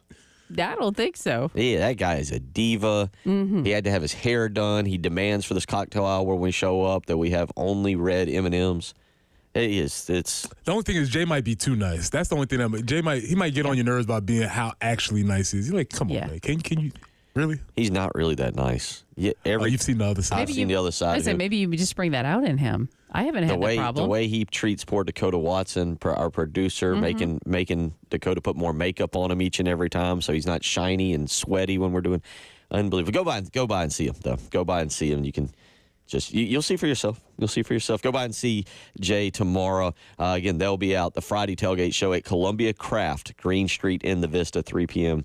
to 6 p.m. You can go and hang out with them and see them, visit with them. That's 3 to 6. And again, 9 to noon today, Tyler, Wes, Chris, that whole group, they'll be at Gold Line Framing over in West Columbia. So again, we'll be out and about here over the next 2 days, getting you ready for South Carolina, Mississippi. Real quick, I want to ask you two this, because Steve weighs in, and he said this to me a few weeks ago, I think when you were out, Jen, and I mentioned it was going to be like, I think Steve might have to remind me on this. I think I said high 80s, which would be a nice tailgating day.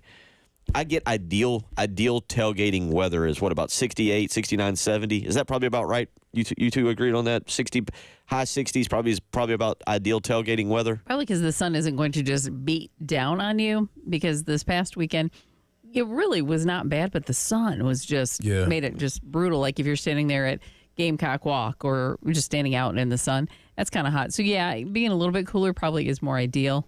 He says 86 is far from perfect tailgating weather. I have no problem with 86. That's what I was asking. He said the same thing. I was going to ask, what is the ideal tailgating? I mean, me personally, I would like to go a little bit lower. A little bit cooler? Yeah, a little bit cooler because I sweat. So I don't want to be drenched in sweat at 86. I mean, it's not 100 or something like that, but the sweat would just be building up all day. Okay. I don't mind. I agree it's not perfect, ideal perfect tailgating because weather. Right now I'm looking with what we just kind of dealt with and some weather and stuff. It's like, okay, it's going to be nice. It's going to be kind of hot, but, And also, if you've listen to my old man rants, 3:30 game, perfect. Slightly better than the 4:15 tailgating, or 4:15 game. So 3:30, perfect. Absolutely 3:30, perfect game time. Get out there and tailgate early. We'll get more into the schedule for the weekend coming up tomorrow when we look around. And also Brian Edwards of Vegas Insider set to join us here in about 40 minutes. But it should be a very nice weekend. Should be really a great atmosphere. I'm kind of excited to see it. One thing that South Carolina will have to do is kind of simulate the best they can, Preston. We've talked about this, what Kentucky did last week. And as you've watched South Carolina, Kentucky, how similar do you think those defenses are, or not at all? To my naked eye, without really getting into the film, I don't think they're very similar at all. I think they have two pretty different philosophies as far as defense is concerned. I mean, the end goal is the same. You still want to accomplish the same things, but I think UK's defense and our defense are very different philosophically. All right. This is Clayton White yesterday, and this is what he says, takeaways from what Kentucky did well in their success. Here is what Clayton White had to say yesterday. I think it's hard to kind of change a ton of your offense. You can have some wrinkles here, you can have some wrinkles there. The same. I mean, at this point in the season, you can add some plays that you had in the past. You can bring some. You could come up with a couple new plays, but I think for the most part, teams want to be themselves. Teams want to focus on them and not the opponent. That's kind of our mindset. It's really about us. We got to go out here and do our job and make sure we understand what we're facing. Let's not be surprised by what we're facing. Make sure we know what we're going into.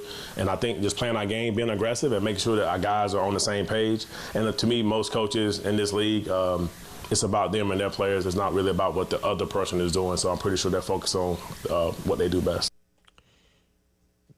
Might have had that mislabeled for me there. I guess where I'm trying to go with that is, what does South Carolina try to take away? Because you mentioned it, they're different.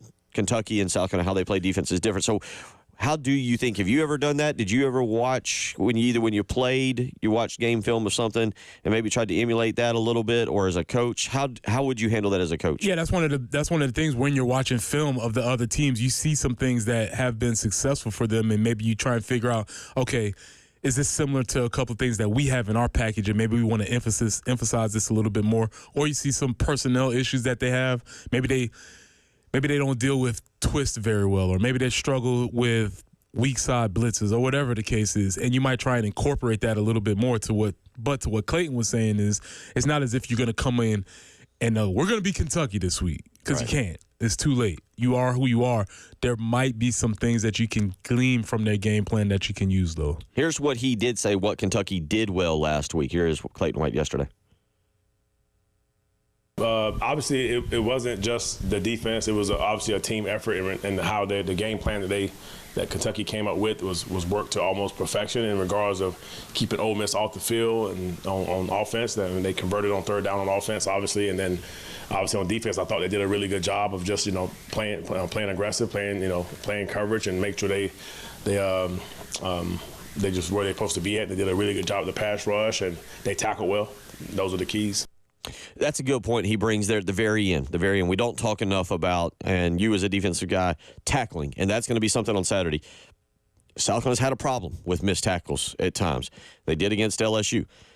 This is a game you've got to get these guys on the ground and not allow them to pick up 4, 5, 6 extra yards, or really explode and pick up a really big run somewhere off of a pass, off of a run, and create problems for you by missing tackles. And that's what they want to do with their tempo. They want to increase the tempo, and then get you to make one mistake, one missed tackle, and then all of a sudden a 10-yard pass turns into a 50-yard home run, and you can't do anything about it. And they're celebrating on the sideline and got the smoke extinguisher, and I forgot about that. Land's son is on the players, and they're doing dunks and all those things. I'll bring this back tomorrow, but they're pretty annoying on the sideline. Yeah, they're pretty annoying on the sideline, but we'll save a little bit of that for tomorrow. But from a tactical standpoint, yes, tackling makes them work harder because it makes them run more plays. And if they run more plays, eventually, and that's what Kentucky wants to do with you. You said it best. Spider web, throw you in the mud, whatever. Suck you into their vortex. Vortex, yes. That's what they want to do. That's not what South Carolina wants to put pressure on you, make big plays. And so this game, to me, is going to be a case of which side can make the bigger plays. Can South Carolina get sacks that they need, or will Ole Miss exploit some of those one-on-one opportunities that they will have? 803-404-6100 if you want to weigh in on any of that. We'll come back. We'll wrap up hour number 2. You're listening to the early game.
Bill Gunner for Mid-State Roofing, where Larry Leitner and the family, they've been the leader in the roofing and waterproofing business for nearly 30 years. Let me tell you something right now, again, as we are all recovering from the most recent hurricane, whether you're living here in Columbia, Florence, Myrtle Beach, maybe you're somewhere in the upstate, if you notice damage to your roof, to your personal roof, or to your business, it's time to call Mid-State Roofing. 24 hours a day, 7 days a week, they are ready to help you. You'll speak with an on-call technician or a Mid-State Roofing employee. Just give them a phone call. They'll help you with a maintenance contract. And again, coming off of this recent storm, if you've noticed roof damage, it's time to call Mid-State Roofing. 803-356-1919. Again, it's 803-356-1919. You can also visit them on the web, midstateroofing.com. Again, this isn't just here in Columbia. Wherever you're at around this great state, Mid-State Roofing is ready to help you. So again, make the phone call today, 803-356-1919. Tell them Bill Gunner sent you.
$7:49 here on your Thursday morning as we get you ready for South Carolina and Mississippi coming up on Saturday. Again, a reminder, tomorrow the Friday tailgate show will be live from Columbia Craft on Green Street in the Vista. And then Saturday morning, we will start our coverage at 10:30 a.m. for Gamecocks Game Day, sponsored by Lexington Medical Ortho from the party lot at Sound and Images. We'll start that at 10:30, and then the network pregame takes over at 12:30 as we get you ready for the 3:30 kick against the Rebels there at Williams-Brice Stadium, ESPN for that. So we've talked a lot this morning, but one of the main things we've talked about that we've joked about is your injury report for today, because the injury report coming out, Preston Thorne for the Gamecocks last night, and the Rebels, by the way, but for South Carolina last night. And again, I don't think we learned anything at all.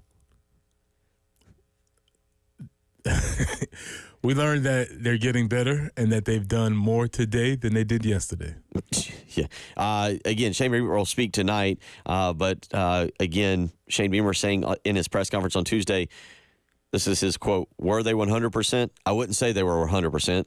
This is referring to Rocket and Lenoris. Were they 100%? I wouldn't say they were 100%. They both told me they felt great and they looked good. They'll both be able to do even more tomorrow, which was Wednesday, I would think as well. These injury reports, I used to think Will Muschamp would love these injury reports. I could just see him with a smile in his face, printing off the roster and putting all 85 guys on there questionable and handing it to Steve Fink. Go, here you go. I'll tell you, they're all from the Bill Belichick school. And I think the Patriots might have even got fined for playing kind of loose with the injury reports, because it's Tom Brady for, I think it was a streak of 5 seasons was just questionable every week. So, yeah, you don't get much information. I think with Muschamp, it would have been a case where some guy was just putting a cast, and then he's got the Sharpie in his hand because he just signed the cast. And they're, what's the Sharpie in your hand for? I was just doing some posters and stuff like that. Yep. But is that guy good? Oh, he day to day. He's got an ankle. Yeah. My favorite one was back during the Muschamp era, and we would go in and do the the press conference. We would go in and we would broadcast from the press conference, and I would go over there and do little cut-ins from 12 to 1. And as I'm walking in, I got the equipment, so I'm walking in earlier than most would. I'd always be the first person there because you had to get the equipment set up. So Zach Bailey passes me going out. Well, he's on a scooter with a whole almost leg cast on. And so you get in the press conference and somebody asks, what's Zach Bailey's availability this week? And Will Muschamp said, yeah, he's day to day. And like, I just, all I could think was like, wow, like, I guess you could cut a cast off on Friday. You lie. You just don't know what tomorrow holds, Bill. You don't. That's why we're asking. Don't know. What is your injury report on a Thursday morning? And I'll add an addendum to that. Does your injury report change on Friday morning? That's what I'm saying, because the Thursday injury report is obviously different than the Friday injury report because, the weekend's coming. Yeah. Eddie asked real quick on injury report. Ja'Kai Moore's out. Basically, the rest of the team is questionable, if you want the injury report. The ones that were listed, though, the ones that were actually listed were Jared Brown, questionable, Lenore Sellers, questionable, Raheem Sanders, questionable, Kelvin Hunter, doubtful. And if you're wondering, again, there's a breakdown on this, and I don't know how you get to this, but available, the player is fully available for the game. Probable, likely to play, barring any setbacks, 75% chance to play.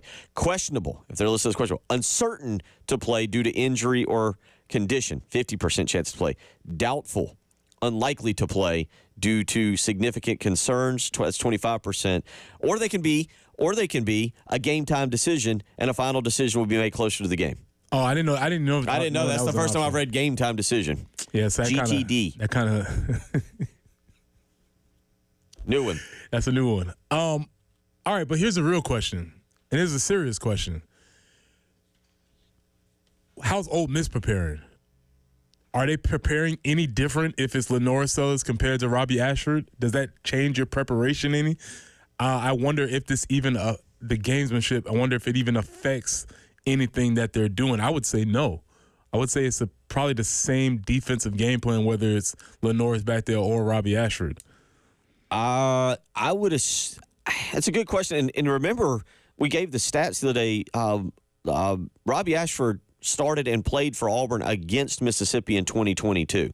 I was trying to look up real quick how long the defensive coordinator, because I feel like there was a change for Ole Miss at defensive coordinator last season. It was Pete Golding who came over. I do remember this now, and I want to say I can't remember if he came over in 2022 or 2023 and faced off. Pete Golding was the defensive coordinator, of course, for Nick Saban at Alabama, and I can't remember if he came over in 2022 or 2023. I'll have to go back and look if this is his second or third year there. But they have faced, Lane Kiffin at least has faced, and I guess Pete Golding was at Alabama, has faced Robbie Ashford. So he can go back to his notes and say, well, here's what he did, here's what he didn't do, and he can watch game film and say, oh, here's how he's changed or adjusted. Yeah, like I said, I wonder if it's just, are we going to do the same things because they're not drastically different as far as their skill set is concerned, or does Ole Miss actually see a difference between Lenore Sellers and Robbie Ashford? I don't know the answer. I feel like the difference is the experience. That they'll feel like they can confuse Lenore Sellers. Maybe they look at it a little bit differently, but we'll see. Steve weighs in. He's day to day. That's best. It's not bad. Mm-hmm. Texter weighs in. He's 85% questionable, but I'm 50, so that's normal. Wait, is he 85% or is he 85% questionable? Because that would mean he's 15%, and then you can't play with that. That's a good point. I don't know. That's a good point. We'll read more. We'll get to more here as we roll along. Hour 3 on the way.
I-20 westbound just after Monticello Road being exit 68. The left lane is blocked. So if you're approaching I-20 westbound around Monticello Road, going to want to start getting right. As far as other accidents, we have one downtown Columbia, and that would be Gadsden Street at Gervais. Also an accident, Park Lane Road at Springcrest Drive, South Beltline Boulevard at Bluff Road. And it looks like Broad River Road at I-20. They're still trying to get that cleaned up. Forecast looking pretty nice. A little bit seasonably warm, maybe. We're looking for a high today of 85, 83 tomorrow, 86 on Saturday, 84 on Sunday, but still kind of holding steady, 66.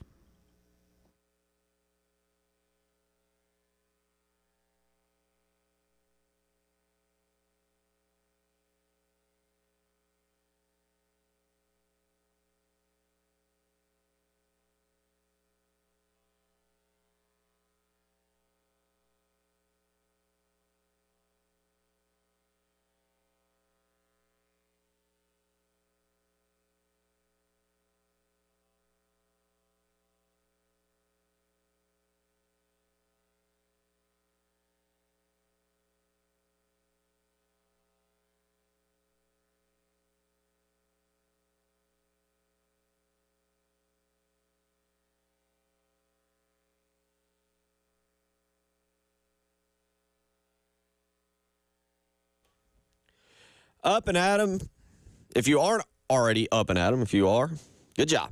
Now get to work, because most of you should be playing healthy this morning. As Preston and I get you going, we've been doing our injury reports.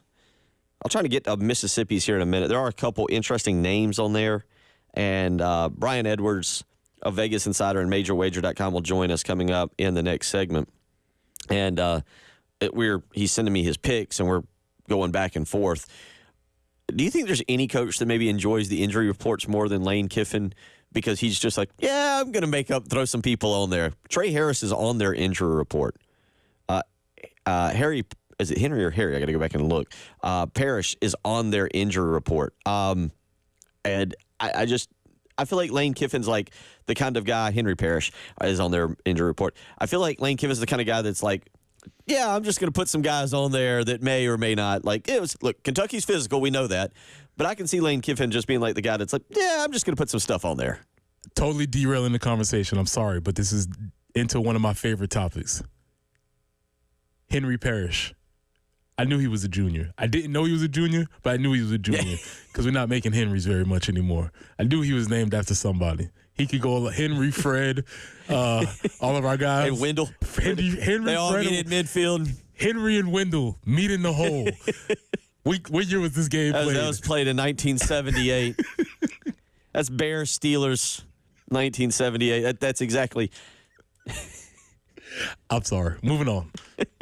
I'll get to the Ole Miss injury report. All right, both of us will. Brian Edwards will get to it as well, but we'll get to all that coming up in the next segment. But keep sending in yours. Y'all are doing a great job. Text always in. I'm questionable with belly, back, and knee issues, which may or may not be related. Another text always in. My migraine is probable. My hip is doubtful and my back is out. Does the migraine being probable mean he knows it's going to happen? It's on the way? 75%. Yeah.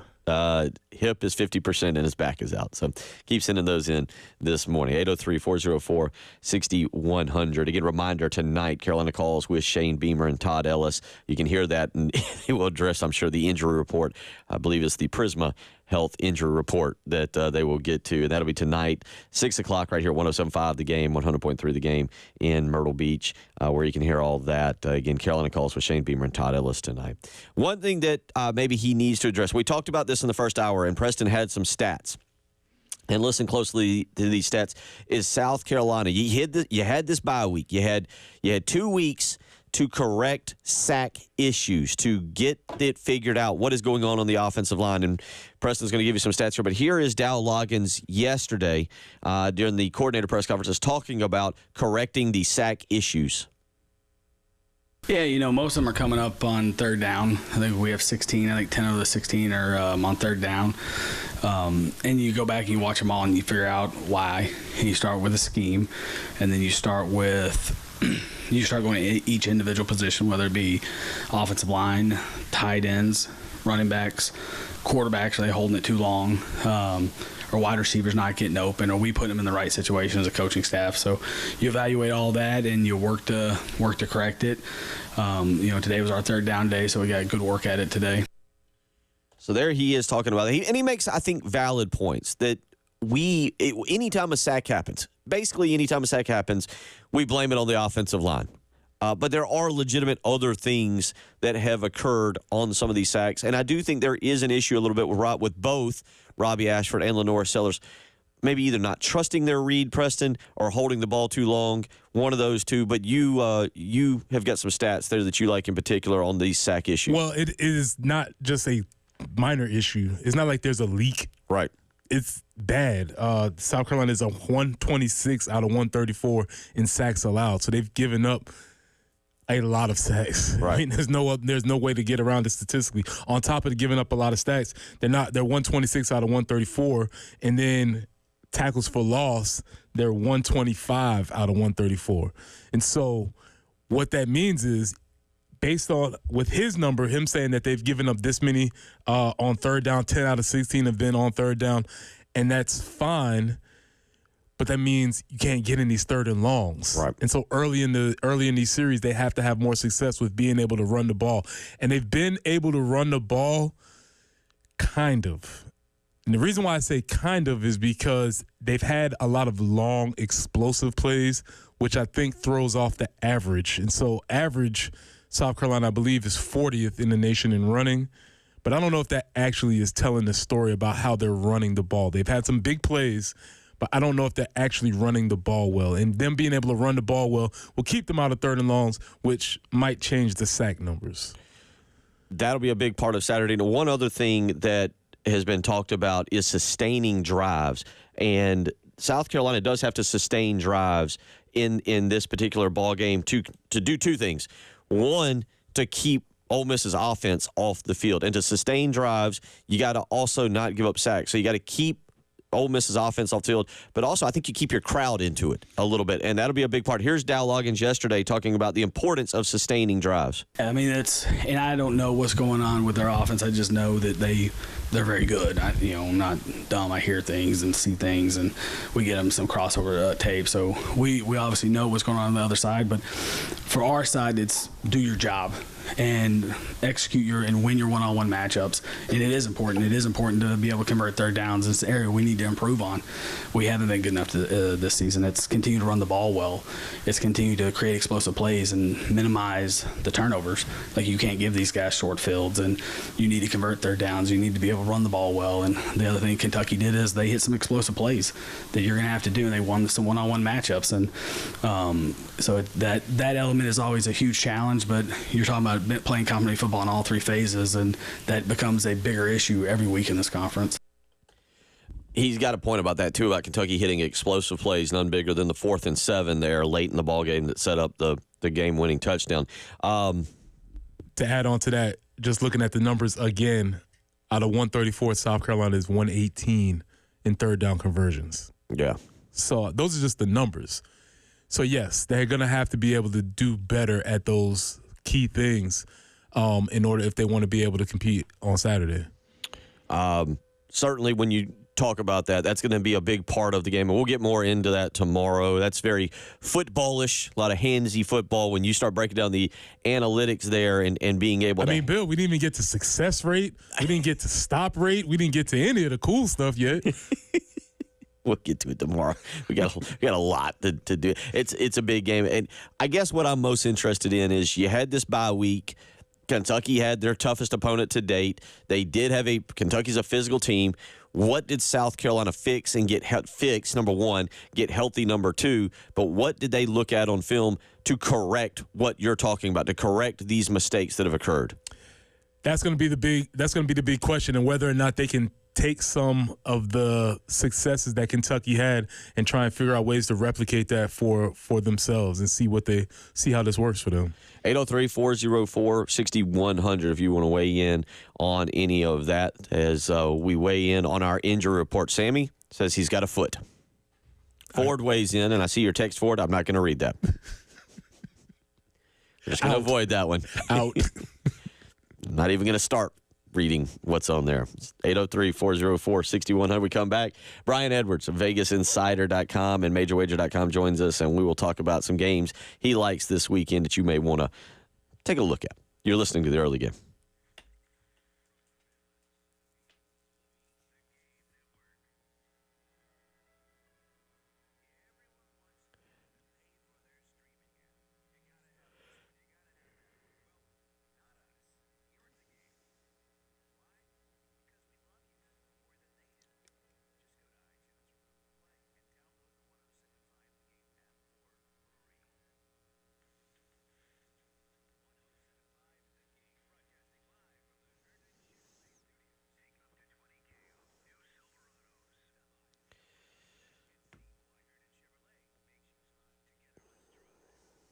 Bill Gunner for AAA Heating and Air, where, man, I tell you what, you couldn't find a better deal probably in the country right now than what AAA Heating and Air is offering. If you're looking to purchase a brand new heating and air system, now is the time to do it. If you buy a new heating and air system today or tomorrow, guess what? There's no payments and no interest for an entire year. Not just to the end of 2024, but all the way for an entire year, all 12 months, all the way till October of next year. You heard that right. You purchase a brand new system now, and you will make no payments on your unit for a full 12 months. So do what I did. Last year, about February, I called AAA Heating and Air. They came out to the house. They put a brand new heating and air unit in, and it has been absolutely fantastic. Kept us nice and warm during the winter, got us through the summer, kept us nice and cool. You can do the same. Call AAA Heating and Air today, 803-677-1500. You can even get a free estimate today. Just tell them Bill Gunner sent you, 803-677-1500. That's AAA Heating and Air.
Still getting things taken care of. Broad River Road at I-20, also at South Beltline Boulevard at Bluff Road.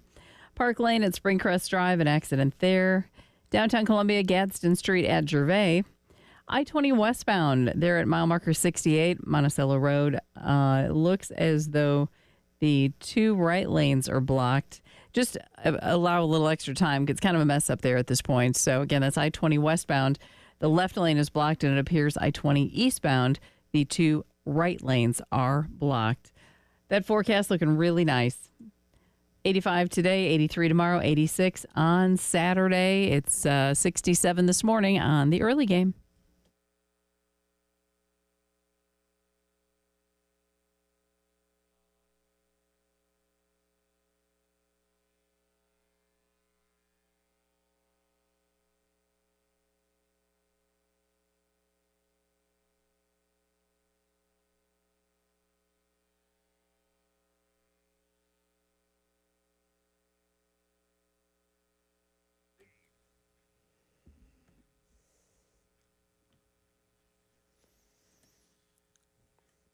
Reminder, go to 1075thegame.com and you can click on Sweet Deals and purchase yourself a craft beer card. $360 value for just $79. That's right. 12 different craft beer locations, $30 at each location. That's $360, but you can purchase it for just $79. Go to 1075thegame.com, click on Sweet Deals, and purchase your craft beer card today. We are getting college football underway. Another week, week 6 of the college football season. And joining us as he does each and every Thursday to discuss what he likes, what games he sees, VegasInsider.com and MajorWager.com's Brian Edwards. And Brian, let's just start with your Florida Gators. They got the UCF. I don't even know. I didn't see this anywhere on your thing, but UCF, I was actually surprised to see this. UCF, a 3-point favorite, I see, on the road in the Swamp. Yeah, the line moved to 3 yesterday. Looks like a lot of books are back to 2.5. I made the Gators minus 1.5. So I guess I technically lean Florida, but I'm not about to bet Florida. So, yeah, I'm not betting the Gators. It's a pass for me.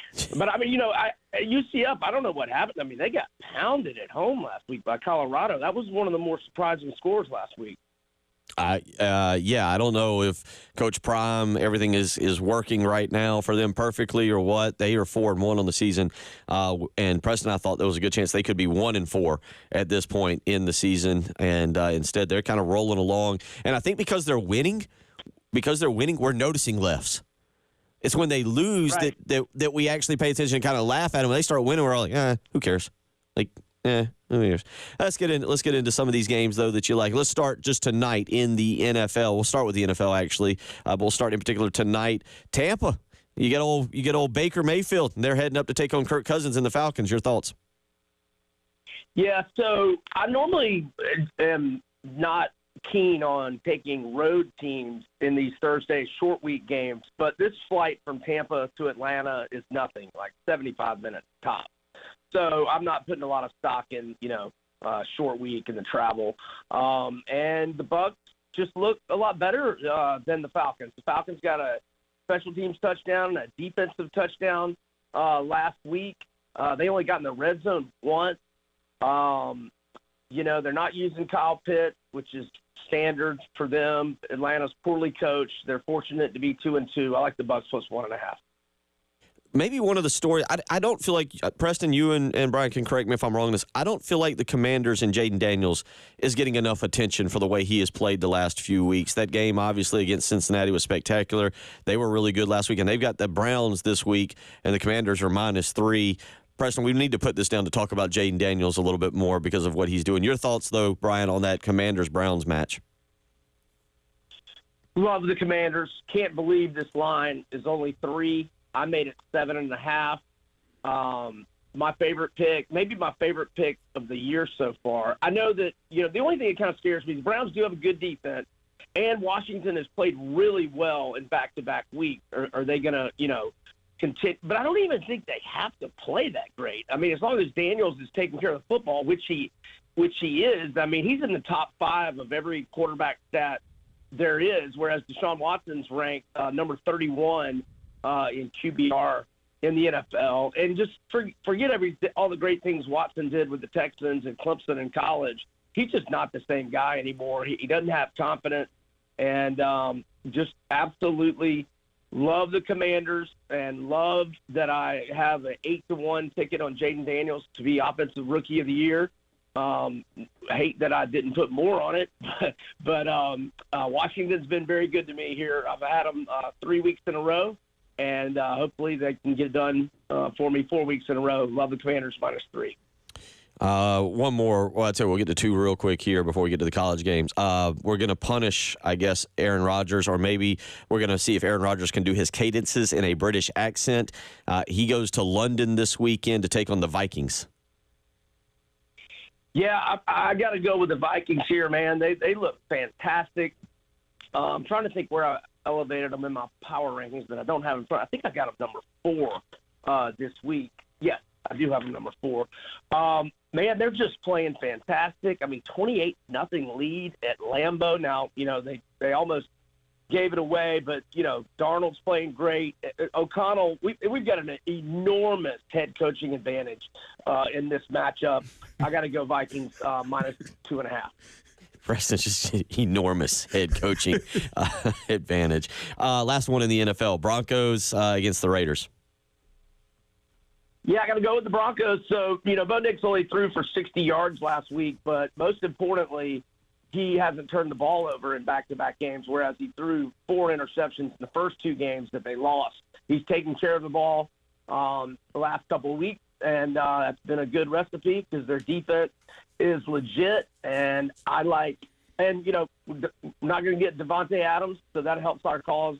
Give me Denver -2.5 or 3. Okay. All right. Let's go to the college game here for some of your picks. Let's start down in Tallahassee, where the DJU era has probably come to a conclusion. Clemson -14 right now against Florida State. Yeah, I hate laying double digits on the road, but I'm going to do it twice this week with Clemson and with Indiana. I don't think Brock Glenn's very good, and I just don't think the chemistry's good. I don't think anything's going very well for the Seminoles right now. And Clemson has been lights out ever since, that bad second half. They had one bad half of football against Georgia, one of the best teams in the country. But since then, Clemson has been dynamite, easily covering the spread 3 games in a row. So I will lay the big number with Clemson minus. If your number's 14.5, I'd buy the half point to 14, though. Looking at Boston College and Virginia, and I'll be honest, off the cuff, I've not looked at this week, but off the cuff, I saw what you put that Boston College is a 1.5 underdog. I don't know if we're not giving Virginia enough credit. They're 3-1 on the season under Tony Elliott. Again, they're favored. They're at home. But your thoughts on this? Well, I'm waiting on, feeling like Castellanos is going to play for Boston College because they did not look very good without their star quarterback last week. They were down 20-7 to Western Kentucky, and they came back and won 21-20. I think they had that deficit into the fourth quarter. But anywho, I don't think much of the backup Grayson James, the FIU transfer for BC. So I'm only going to be on BC if I'm feeling confident that Castellanos is going to play, and we're here Thursday morning, so I'm not there yet, and hopefully we'll get some injury information that's positive. If not, it'll be a pass. Rutgers undefeated, playing well. They're coming off that big win over Washington last Friday night. They travel out to Nebraska, who's trying to get a little bit of a pick-me-up right now and get going again. Rutgers is +7. What direction there? Yeah, I'm going to go Rutgers +7.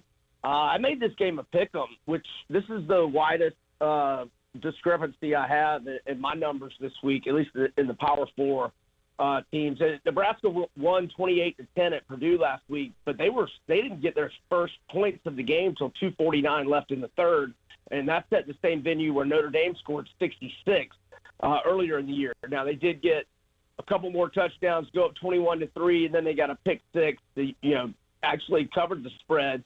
But that was kind of a misleading final. Purdue had the lead for nearly 3 quarters. But Rutgers 12-5-1 against the spread. Their last 18 as a road underdog. That's just Greg Schiano's entire tenure, his second tour of duty, that is. He's getting good quarterback play from Cali Akmanis, 7-1 TDI and T ratio, and Kyle Monunga is one of the best running backs in the country. I like Rutgers +7. Is this the best defense that Dylan Raiola has faced this year? It's a good question. As I get to my Nebraska page, I don't know. I would probably say Illinois, but they're close. I don't know which one it is statistically, but Rutgers and Illinois both have very solid defenses. It's actually just an interesting game. If you've been following Brian Edwards' advice, you need to double down on it, because when he said get to his Nebraska page just now, I heard a page flipping. This man is serious. That's right, Coach. Double down on it. Let's get to – you got one more here on your list. Pittsburgh at North Carolina. North Carolina they're in shambles right now. Pittsburgh's -2.5. Yeah, just getting great quarterback play from the Alabama transfer, Eli Holstein. He's been lights out. 1,186 passing yards, 67.4 completion percentage, 12-2 TDI and T ratio, 189 rushing yards, 2 touchdowns, 5.0 yards per carry average. Pitt's had 2 weeks to prepare. North Carolina, 0-4-1 against the spread on the year. They got stomped by James Madison at home 2 weeks ago, and then they lose a heartbreaker to Duke. Last week, they're number 94 in the nation in pass defense. That's not good when you're going up against Holstein, who's playing elite football right now. I like Pitt -2.5. Right before we let you go here, what did you set the South Carolina line at? And then how do you assess these injuries? You and I were kind of discussing this. How do you assess injury reports right now across the SEC when you have to see them put out like they are? Yeah, so I made Ole Miss -7, so I'm a strong lean to South Carolina, but I haven't played it yet just because I'm probably going to be hitting you up tomorrow with some more. Hopefully you'll have some Rocket Sanders and Lenora Stellar's intel for me. If Sanders and Stellars are a go, I like South Carolina a lot. But, I don't know how healthy they'll be, if they go, et cetera. So, therefore, it's a heavy lean to South Carolina. I'll probably play it. And if I have confidence that both of them are going to be somewhere close to 100%, I might play it, fairly strong, but not huge. No, I don't blame you right now. And who knows? Neither of them were listed as game time decisions, but both of them were listed as questionable, which is the 50% moniker. Brian, we always appreciate it. Make sure you go and follow him on Twitter, where you can check him at Vegas B Edwards. And, of course, make sure you make VegasInsider.com and MajorWager.com part of your Saturday morning reading to get ready for Saturday's games. Brian, man, good luck to you this weekend, and look forward to catching up next week. Thanks, fellas. Y'all have a great weekend. Appreciate you. Take care. Brian Edwards, again, follow him on Twitter at Vegas B Edwards. And again, you can check him out, MajorWager.com or Vegas Insider. And I do encourage you to make that part of your daily reading. Major Wager in particular, very good site if you want to check that out. 803-404-6100 if you want to weigh in on any of that. We'll come back. Preston, there's pressure on you. He's got the lead coming down the stretch. 4 races left, and Preston Thorne is entering the last lap here with a 1-point lead over Reggie Anderson. We'll see if he can maintain it when we come back. Plus, an interesting lawsuit in NASCAR. We'll get Jen and Josh's thoughts on that. You're listening to the early game.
I-20 eastbound at Monticello Road, the two right lanes are blocked. And then if you're heading I-20 westbound after Monticello Road, the left lane is blocked. So I-20 east and westbound, kind of a mess there at Monticello Road. Also I-26 westbound at Sunset Boulevard there at exit 110. The left lane is blocked. An accident still being worked Gadsden Street at Gervais. Also, easy for me to say. I've been working the bill too long. South Beltline Boulevard at Bluff Road, an accident as well. Nice forecast on the way. 85, 83, 86. That's what we'll be looking at between today and Saturday. Right now, 66 on the early game.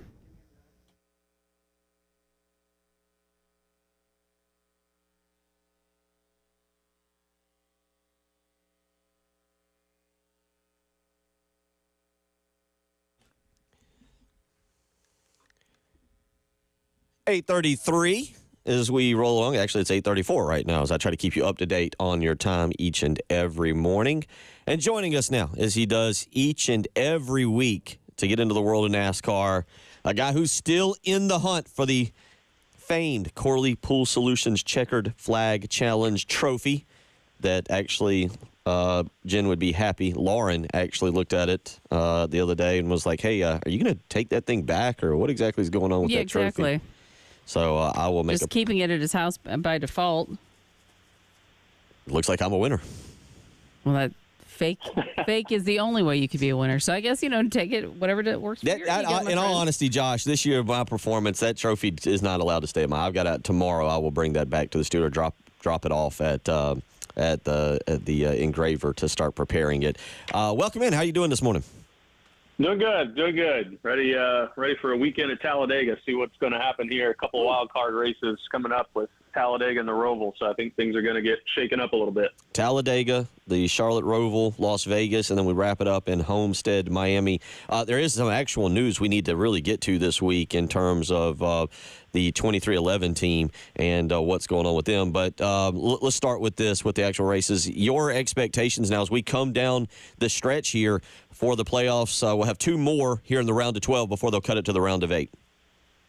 Yeah, looking back to this past week at Kansas, you had another non-playoff driver with Ross Chastain taking the victory. So kind of everything's wide open heading into these next 2 weeks. All 8 positions, moving into the round of 8 are up for grabs, which I think is going to make this an exciting couple of weeks on the track, seeing who kind of makes their way through potential some chaos there over these next 2 weeks. So I think it's great from a fan standpoint to be able to tune in and see how this all shakes out.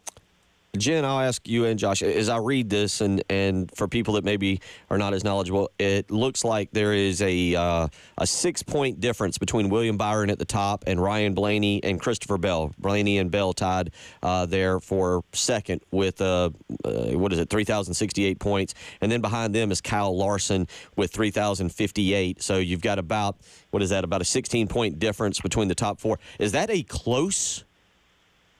close race, or what do you think right now? If I was to go back to my guy, Denny Hamlin at 5, who is about 23 points behind, how manageable is that coming down the stretch? What are your thoughts, Josh? Well, I think it's still wide open. Mm-hmm. I believe, William Byron's sitting at the top, 34 points ahead of the cut line, and honestly, for a single race, with stage points and the points at the end, there's close to 50 points up for grabs in a race. So I don't think anyone should feel, 100% comfortable with where they're at, and it's easy to make up some of that deficit, especially if you can jump in there and get stage points. And if you completely, wreck out, then you have more of an issue because you haven't gotten any points or hardly any points whatsoever. So, obviously Reddick and Suarez and Briscoe and Cindric, they've got a lot of, some ground to make up, but there still is room for a lot of shifting going on for sure. No pun intended. Well, we'll get to our picks here in just a minute. Again, Preston up by a point on Reggie. Josh is only 4 points behind. He's easily right there in the mix, and then Jen and I are battling it out for last place. We ought to have a trophy for last place if I finish last, so I can get a trophy. But let's go to this Michael Jordan and 2311 filing this federal antitrust lawsuit against the stock car series and chairman Jim France.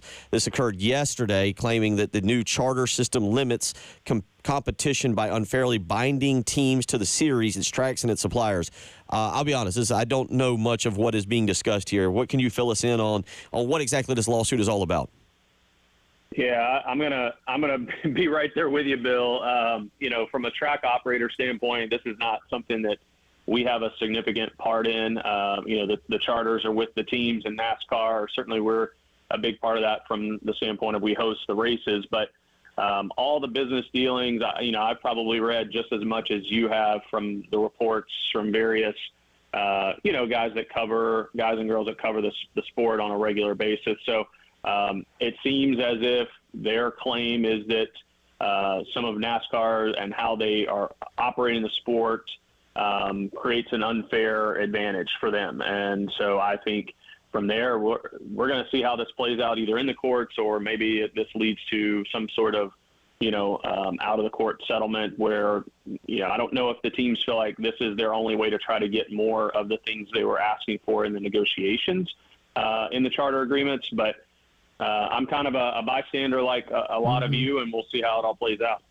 Yeah, I'm with you. I let them figure it out. It's kind of above my pay grade as far as understanding what's going on. I will give credit to 2311. They donated $1 million to efforts for the Hurricane Helene, so that's appreciated. And it's interesting to see what different NASCAR teams are doing and different owners and such, like giving the use of helicopters and such to get stuff into the really impacted areas. So NASCAR is really putting on a good front, and I don't mean that in a bad way. I mean they're being very genuine and really trying to help what's going on by lending resources. Yeah, I think that really shows the strength of the industry. Regardless of what business challenges may or may not be happening, everyone's pulling together. We're going to have a track laps for charity event, a special one next Thursday from 5 to 7 to try and generate some additional funds for the American Red Cross. So just everyone, I think what you've seen collectively, and this is not just NASCAR, this is everyone across our region that's able to help is jumping in and doing what they can. And it's so great to see everyone getting behind doing what they can to try to support those that have been significantly impacted. Mention that again, track laps for charity. Let's mention that one more time and how people can sign up or what they can do to be a part of that, obviously, as the donations go to a great cause. Yeah, absolutely. So it'll be next Thursday, October 10th. We're going to do it from 5 p.m. to 7 p.m., $25. Gets you 3 laps around the track, and all those proceeds are going to go to the American Red Cross. We're also collecting various non-perishable items that we'll be able to take and send up that way as well. So you can drop those off either next Thursday or you can bring them by anytime Tuesday through Saturday to the Stock Car Museum through the end of next weekend. We're going to be collecting those. So a great opportunity. And if you can't make it out to track laps and you want to donate, you can go to darlingtonraceway.com. There's information there on how to donate to the Red Cross through our fund. Next week, we'll tell you about another great event they've got going on for the kids, Trucks and Treat. That'll be Saturday, October 26th from 9 a.m. to 12 p.m., where the Darlington Raceway infield will be a place where people of all ages can touch, climb, and explore a wide variety of vehicles from the PD. So if you're down there in Florence, tickets are $5. Kids 2 and under are free. And we'll talk more about Trucks and Treats coming up on October 26th from 9 a.m. to 12 p.m. It's also a bye week for South Carolina, so a great week if you're down there to go and check that out. But right now, we got to make some picks. So it is intense, probably a little less intense because I'm not involved in this race very much, so I'm not quite as excited as I normally would be. 7 points to get a win, you're back in it. Your goals are still in front of you. Yep. Josh, it's not mathematically impossible. I think I said it on air. I might have said it off air yesterday when Jen handed us our Excel sheets. You already know who I'm taking, so I'm going to get out of the way. Yeah. My pick was made basically as long as I'm in last place. Give me Denny Hamlin, who is at least kind of put me to within a shouting distance of y'all. He's got me 4 points the last 2 weeks, so I got Hamlin. That's where I'm going. Jen, where are you going? I'm going to go Ryan Blaney, see what happens. It is certainly the unknown is a real thing when it comes to Talladega or any super speedway, but I'm going with Blaney. By the way, Josh, just to prepare you, if I stay in last place, I'm taking Hamlin every time. All the way to the finish, by the way. So just none of you need to even have Hamlin on your wish list moving forward. All right, Jen goes with Blaney. That brings us to Mr. Harris, who you're one big pick away from jumping into the lead yourself. Where are you going? Well, all I'll say is I'm hopeful then that you continue to pick Hamlin every week through the end of this whole thing. But for this week, I'm going to go with the other Penske, one of the other Penske drivers. I'm going to go with Joey Logano. All right. He was in my top 3 for sure. Yeah, he can do well here. First time in a long time that Reggie is not picking dead last because he's in first. That honor goes to Preston. So who's Reggie going with? He's going to William Byron. Byron is the pick. And that brings us to our new leader. I think this is the first time you've ever been in the lead. Congratulations. Yes. Where are you going, Mr. Thorne? My picks were taken off the board, but I'm going to go with Tyler Reddick. Reddick is the pick. All right. We'll see. We will see if he won in the spring, so, There you go. We'll see if Preston maintains first place 2 straight weeks. Josh, we always appreciate your time and everything you do for us, and we love having you on, man. And I think out of all these, I'm pulling for Preston the most, but you're right there behind him. I'm pulling for you right behind Preston. All right. Well, we'll see what we can do. Good luck, everyone, this week, and can't wait to talk to you guys next week. Always, Sounds man. Good. Thank you. Appreciate it. And let me mention that again for everybody out there. Trucks and Treats, where you can wear your favorite costume. It is Saturday, October 26th at Darlington. Wear your favorite costume, and you can go out and check it out. It's presented by the Junior League of Florence at Darlington Raceway at Too Tough to Tame. They will turn Darlington Raceway's infield into a place for people of all ages to touch, climb, and explore a wide variety of vehicles from the PD. The people who operate these vehicles will serve as the attendees, and we'll let you do that. There'll be food vendors, craft tables, lots of candy, other amusements on site. Again, tickets are $5, kids 2 and under are free. You can go to darlingtonraceway.com and check that out. And again, as he mentioned, the thing for the track laps for charity coming up a week from today. So that'll be fun too. We'll mention that more when we come back. Make sure we get that information. You're listening to the early game.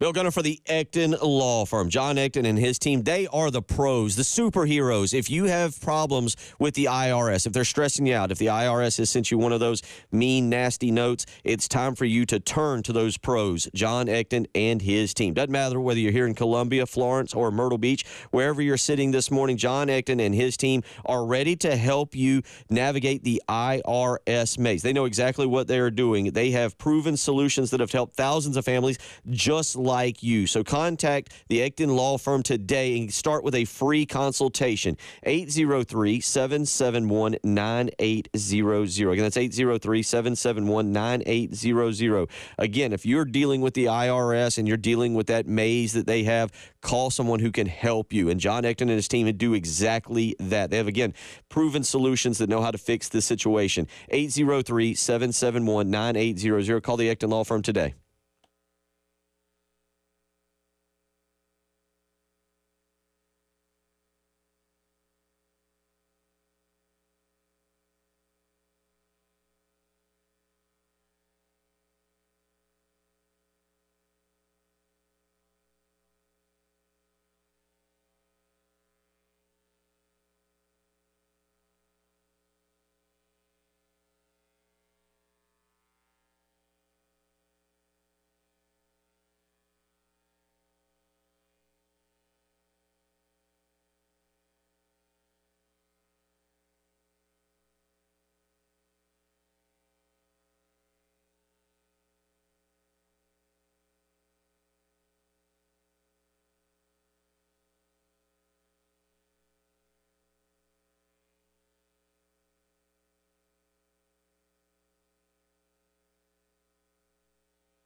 Bill Gunner for Mid-State Roofing. I talked about it a little while ago, and I'll remind you now as we come out of this storm, if you've noticed roof damage, you got problems with your business or with your home, there's only one company to turn to, and that is Mid-State Roofing, where they've been the leader in the roofing and waterproofing industry for nearly 30 years. It's their model, their way of doing things that you know will provide the proper advice, assurance, and needs to your facility. So no matter what, you can contact Mid-State Roofing 24 hours a day, 7 days a week, and you will speak with an on-call technician or a Mid-State Roofing employee. That phone number to do that, 803-356-1919. Again, it's 803-356-1919. Whether it's a high-rise or a hospital, manufacturing or industrial, Mid-State Roofing designs and installs bonded systems with a protective guarantee that'll keep your operation dry and running long into the future. As they say, if you've got a leak, let Mid-State Roofing take a peek. Give them a phone call, 803-356-1919.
$8.50 on your Thursday morning. We got a number for you coming up here in just a second that Preston wants to share with you. Today is the start of something big. Also today, I want to remind you right after us, you can stop by and check out Tyler, Wes, and Chris as they are over at Gold Line Framing in West Columbia. You can head over there from 9 to noon and hang out with Tyler, Wes, and Chris and talk to them about football coming up. And you know what? We've done our injury reports for today, Preston. A lot of people saying they're probable. A lot of people giving percentages. But by now, at 8:50 here on your Thursday morning, you should be at work. And you should follow the Clayton White model. This is how you should this is the energy, and this is how you should greet your coworkers when you are at the office today. Good afternoon. Hope you guys are great. Glad to be here again. Obviously, another opportunity for the Gamecocks to come home here in Williams-Brice and take on, obviously, one of the top football teams in the country. We're excited for it. Another sellout. So our guys are, been going through the process of readiness and making sure that we are ready to rock and roll. Last week was a bye week or a bye couple of days, as you want to call it. Depends on your process. But obviously, our guys stayed here and got some work in and had a couple of days off ready to rock and roll. There you go. I want you ready to rock and roll. Be ready. That's actually play that beginning again. Just the beginning. This is how you should show up to the office every morning. Play about the first 10 seconds there. Good afternoon. Hope you guys are great. Glad to be here again. Obviously, another opportunity for the Gamecocks to come home here in Williams-Brice and take on. Yeah. See, you can edit another opportunity for the Gamecocks. You can edit another opportunity for us here at the office today. You would probably get met with grumbles. Yeah. Great, he's back. He came to work today. Preston, today is the start of a string of days that is great for us. According to Brett McMurphy via X, today starts a stretch of 56 consecutive days with at least one college football or NFL game every single night for 56 days. I believe it was the great philosopher Future who said 56 days and 56 nights, but I don't know about that. I had to double reference that. That's for deep cut for anybody out there. But yeah, 56 days until 56 days. Well, yeah, I was right. Future, 56 nights. So anybody out there who wants to know about Future, 56 nights of football from this day moving forward. Tonight, your college slate, Texas State at Troy, Sam Houston at UTEP. Texas State at Troy at 7 o'clock on ESPNU. Sam Houston at UTEP, 9 p.m. on CBS Sports Network. And your pro game for tonight, as Brian Edwards informed us, about a 75-minute flight from Tampa to Atlanta. The Bucs will travel up and will take on the Falcons there at the Mercedes-Benz Stadium. That's your two games tonight. Tomorrow, we'll have a decent slate, an interesting slate of games tomorrow night. Michigan State at Oregon, 9 o'clock at Fox. And I don't know, I'm kind of like Preston. I don't know why I kind of perk up at this and like interested, but Syracuse at UNLV tomorrow night, 9 o'clock on FS1. Also Houston and TCU tomorrow at 7:30. So it all really gets going. And tomorrow we'll have Chris Deering on. Also, I am watching Lou Bezjak on Twitter here this afternoon. He is announcing a few cancellations of some high school games due to issues there with kids going back to school, not being in school, so forth and so on. I see where he has already put out a couple cancellation or postponements, I should say, not cancellations, postponements of these things. So certainly we'll talk more about that as we come. I'll give you one right here. Brooklyn Casey and Gray Collegiate has been postponed, and according to Lou, will likely be made up on October 18th. Yeah, there's a lot of postponements. Obviously, up in the Greenville area, I believe the district has postponed all after school activities at least through October 6th. I think I read that correctly.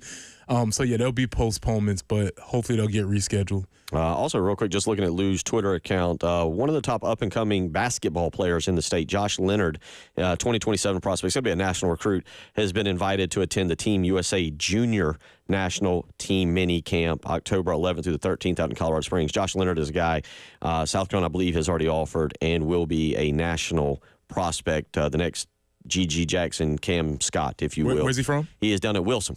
Oh. Carlos. No, Carlos is. No, yeah, I was Carlos giving. Is now at great. I was giving some intel on this fella. Okay, so we'll do more on that. Jen, real quick before we get out of here, if you can, and we'll try and mention it more this week. The track laps for charity to benefit some of the Hurricane Helene relief. Yeah, go ahead and go. It's next Thursday afternoon, and just go to darlingtonraceway.com for complete information. We'll try follow her at Jen Jensen Morris. We'll try and put out some tweets about that to help that out. It's been another fun day. Enjoyed it, guys. Appreciate y'all.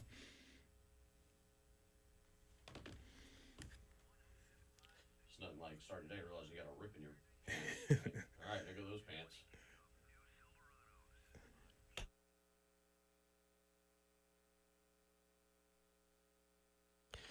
Bill Gunner for Old Timey Meat Market. Old Timey Meat Market yesterday was the official sponsor of Lauren's birthday. That's right. They took care of us, whether it was burgers, whether it was the mahi we cooked, or whether it's something like a steak for tailgating this weekend. Old Timey Meat Market takes care of us each and every night. That's right. That's how much we love them. I visit the Lexington store. You might want to stop by the St. Andrews Road, Irmo location, or the South Congaree location. Again, whether it's steak, whether it's pork, whether it's chicken, whether it's fish, whether it's exotic meat. We don't play Florida this year, but sometimes you just want to enjoy a good alligator tail. Well, guess what? Old Timey Meat Market has you taken care of. And on top of that, they even have great breakfast items. They've got sausage and they've got Southern-style biscuits where you can make sausage biscuits. They got thick-cut bacon. Old Timey Meat Market is the Gunner family go-to. That much I can promise you, and it needs to be yours as well. Again, stop by one of the three locations with a home football game for the Gamecocks this weekend. You make sure you want to pick up your tailgating items. So again, stop by Old Timey Meat Market today, Lexington store, South Congaree, or the St. Andrews Road store, and tell them Bill Gunner sent you.